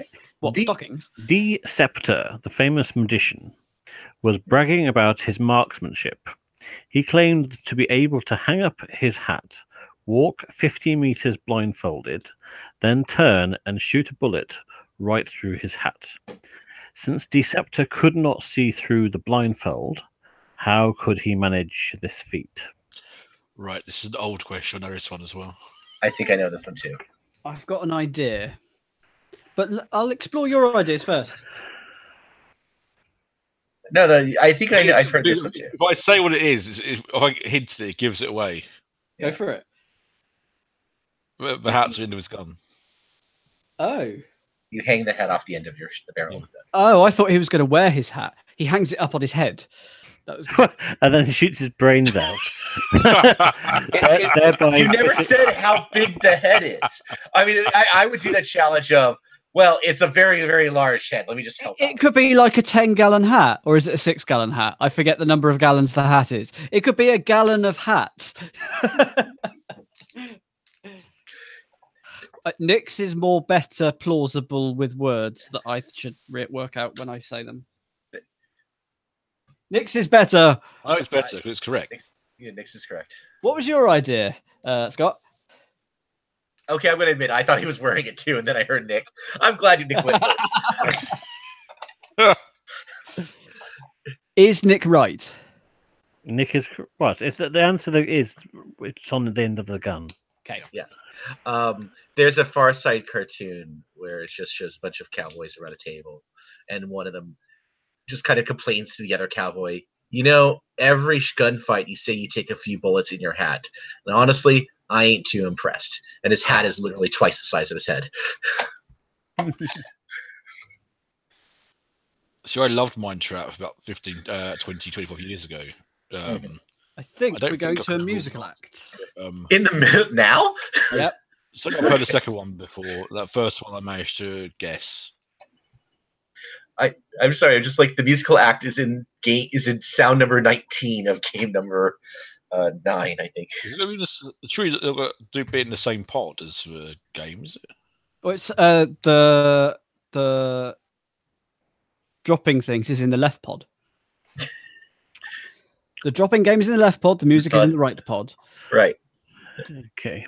Audience left, audience right. Yes. Right. Let's try this one on you then. Okay. Dynamite is a tool commonly used to cut down trees. To cut a tree 18 inches in diameter requires 5 sticks of dynamite, one on the north, south, east, and west sides of the tree, and the 5th stick on the side to which the tree should fall. During construction of a dam, a tree 18 inches in diameter was completely covered by water. Since the tree top was fouling the boat's propellers, it had to be cut down. A diver went down and put a stick of dynamite on the 4 sides of the tree. Since the current is flowing south at 2 knots per hour, on which side of the tree would you instruct the diver to put the 5th stick of dynamite if you wanted the tree to fall north? You still do it north, surely. Well, yes. I reckon the not thing is irrelevant. I think you can. Let's put you off.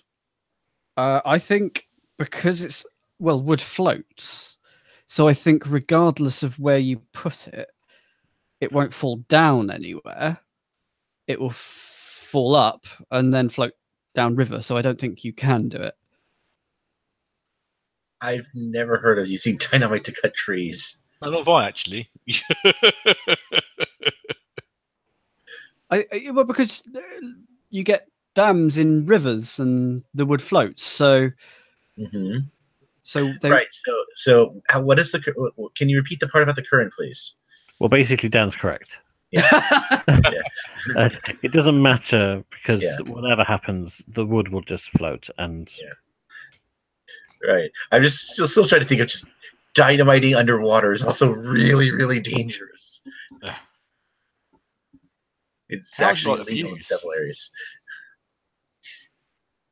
18 inches isn't that big a tree either. I mean, if it was a California redwood, then it just seemed like a bit of a unnecessary way to get rid of a tree. Yeah, especially considering that especially with underwater trees, there's a couple episodes about how they actually preserve them. They actually do from shipwrecks and such. They actually do pull them up that way, and then they very carefully essentially veneer it because old growth has very dense rings, so they can actually veneer it off one layer at a time and sell that, make a lot of money that way. So you would not damage it by throwing dynamite at it. That's the silly part, clearly, that I object to, as opposed to the rest of the questions.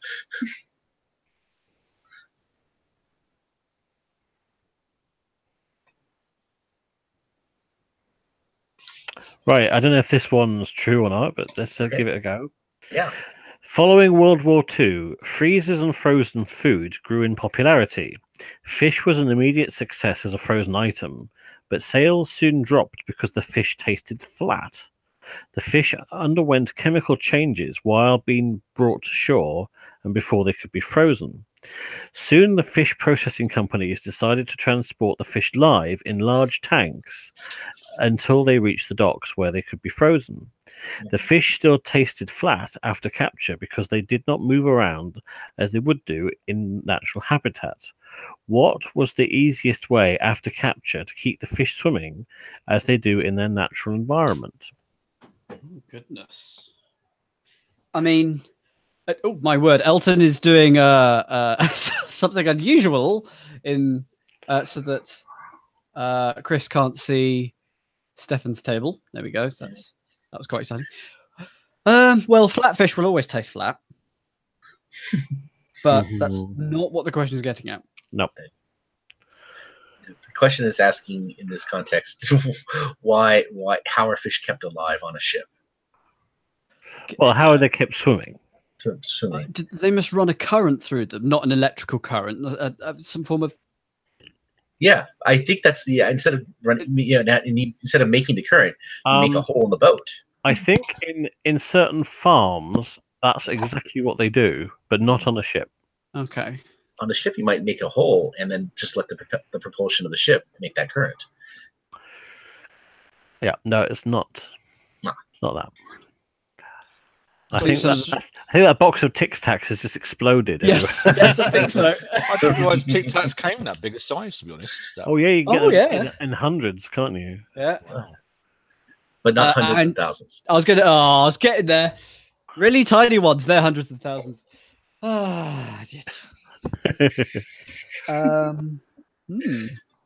Bubbles? Would they pump air through it and like sort of make it bubbly? No. Drag them in a net behind? Nope. No, it was in a very large tank on a ship.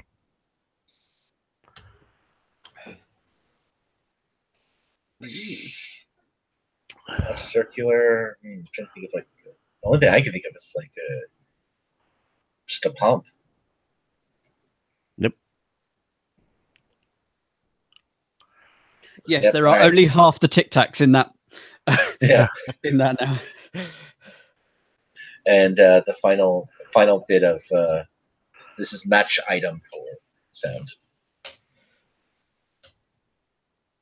Ooh, no. Something to do with the propeller in there to like, mix them up physically? Nope, there's no equipment as such involved other than the tank. Coat hanger. That's not the answer to the fish question. That's what was just dropped, I think, by the sound of it. Hmm.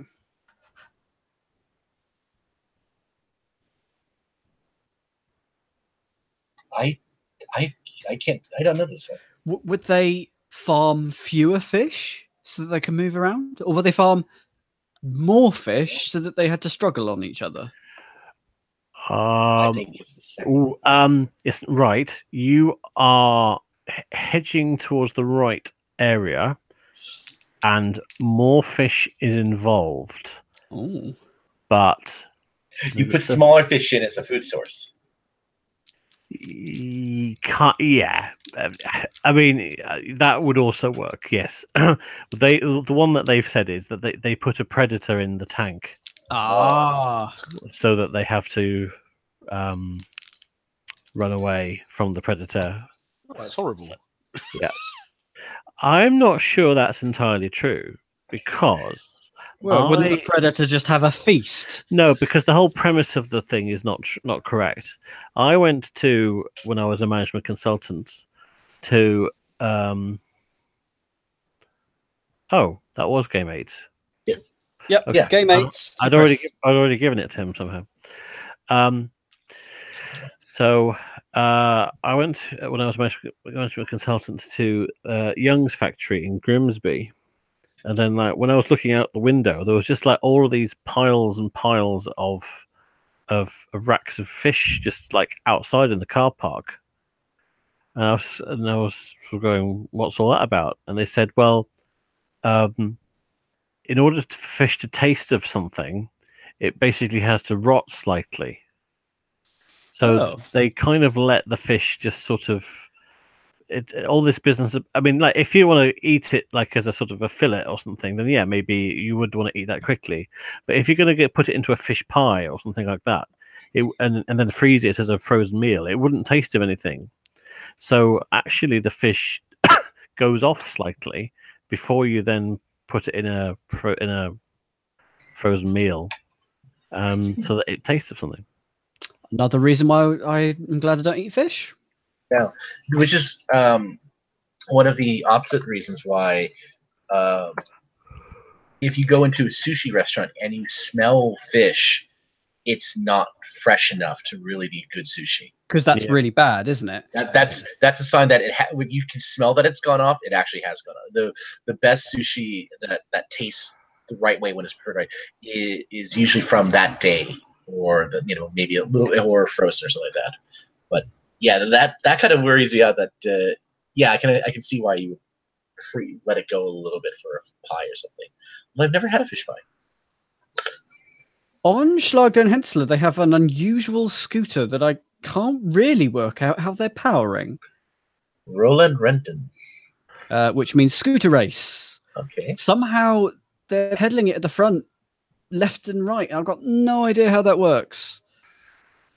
We've had things before where they've wiggled with their arms left and right, and that's caused the wheels at the front to move forwards. It's like a pivot motion. Like if the left hand side is like not moving, and you swing the right around, then that's made progress. And then if you keep that fixed and you swing the left around, then that's made progress. So it's sort of that's how it Yes. works. It's magic, basically. It's not magic. It's called physics. Physics, Dan. I studied magic at university, I'll have you know, and I got an A in it. I thought that was weather. No, physics. Okay. Magic. Weather forecasting is not magic. Come back, Nick. Come back soon. It's that fancy wireless microphone of his. So I remember now. Yeah, the part of fish preservation is you don't want to over metabolize them. You just want to keep them alive but not active. So That's a very interesting question. I don't know if it's true either. Yeah, keep him doing Sudokus, keep their mind active. It's very important. Well, no, the opposite. You want to keep them cold and really and deoxygenated so that their metabolism basically shuts down. Because if their metabolism shuts down, I mean, it slows down a lot. They're alive, but they're not going to complete the Sudoku. They are wiggling their hips like mad. That is brilliant. This is what I came to see. Hot groin action. You can get quite a speed up on. Now what happens there? Well, he's buggered that a bit. He got round it. Yeah. Oh, hang on. How far are they having to go? It's number of laps they can do. I think is it, or is it like they have to do 5 laps and then? I thought it was going to be across the line, round, and then across the line again. But there's a counter in the back, so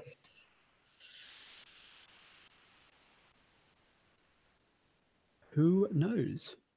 So one of the I have seen, when they do the deep sea catching, they nowadays the trend is to do almost all the processing immediately after on the ship before bringing it in port. That way you can save the time and all that. This is good because some fish have problems when you raise them up from the bottom of the ocean to the surface, because the pressure difference is so great. Things happen to the fish, Mm-hmm. and then you basically the that's why then you just kind of cut off the tail, the head, and don't worry about that part.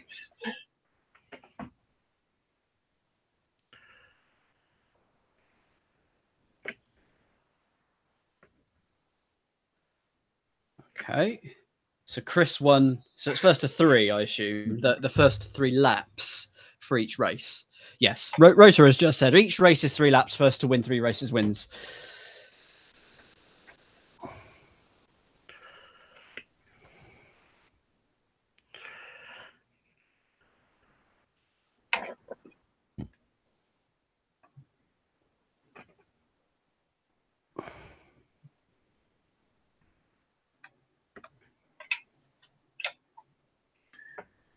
The steering looks difficult. It looks like Stefan hasn't worked out the steering quite. You can do it. Come on, Chris.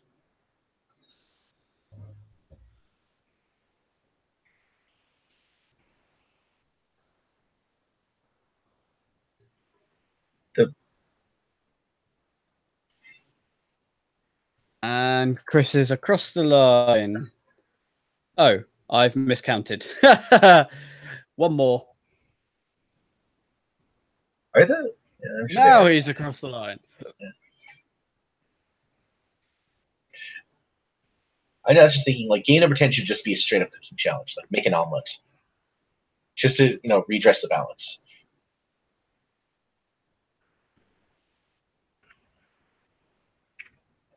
Actually, that should be a Taskmaster challenge too, wouldn't it? What should?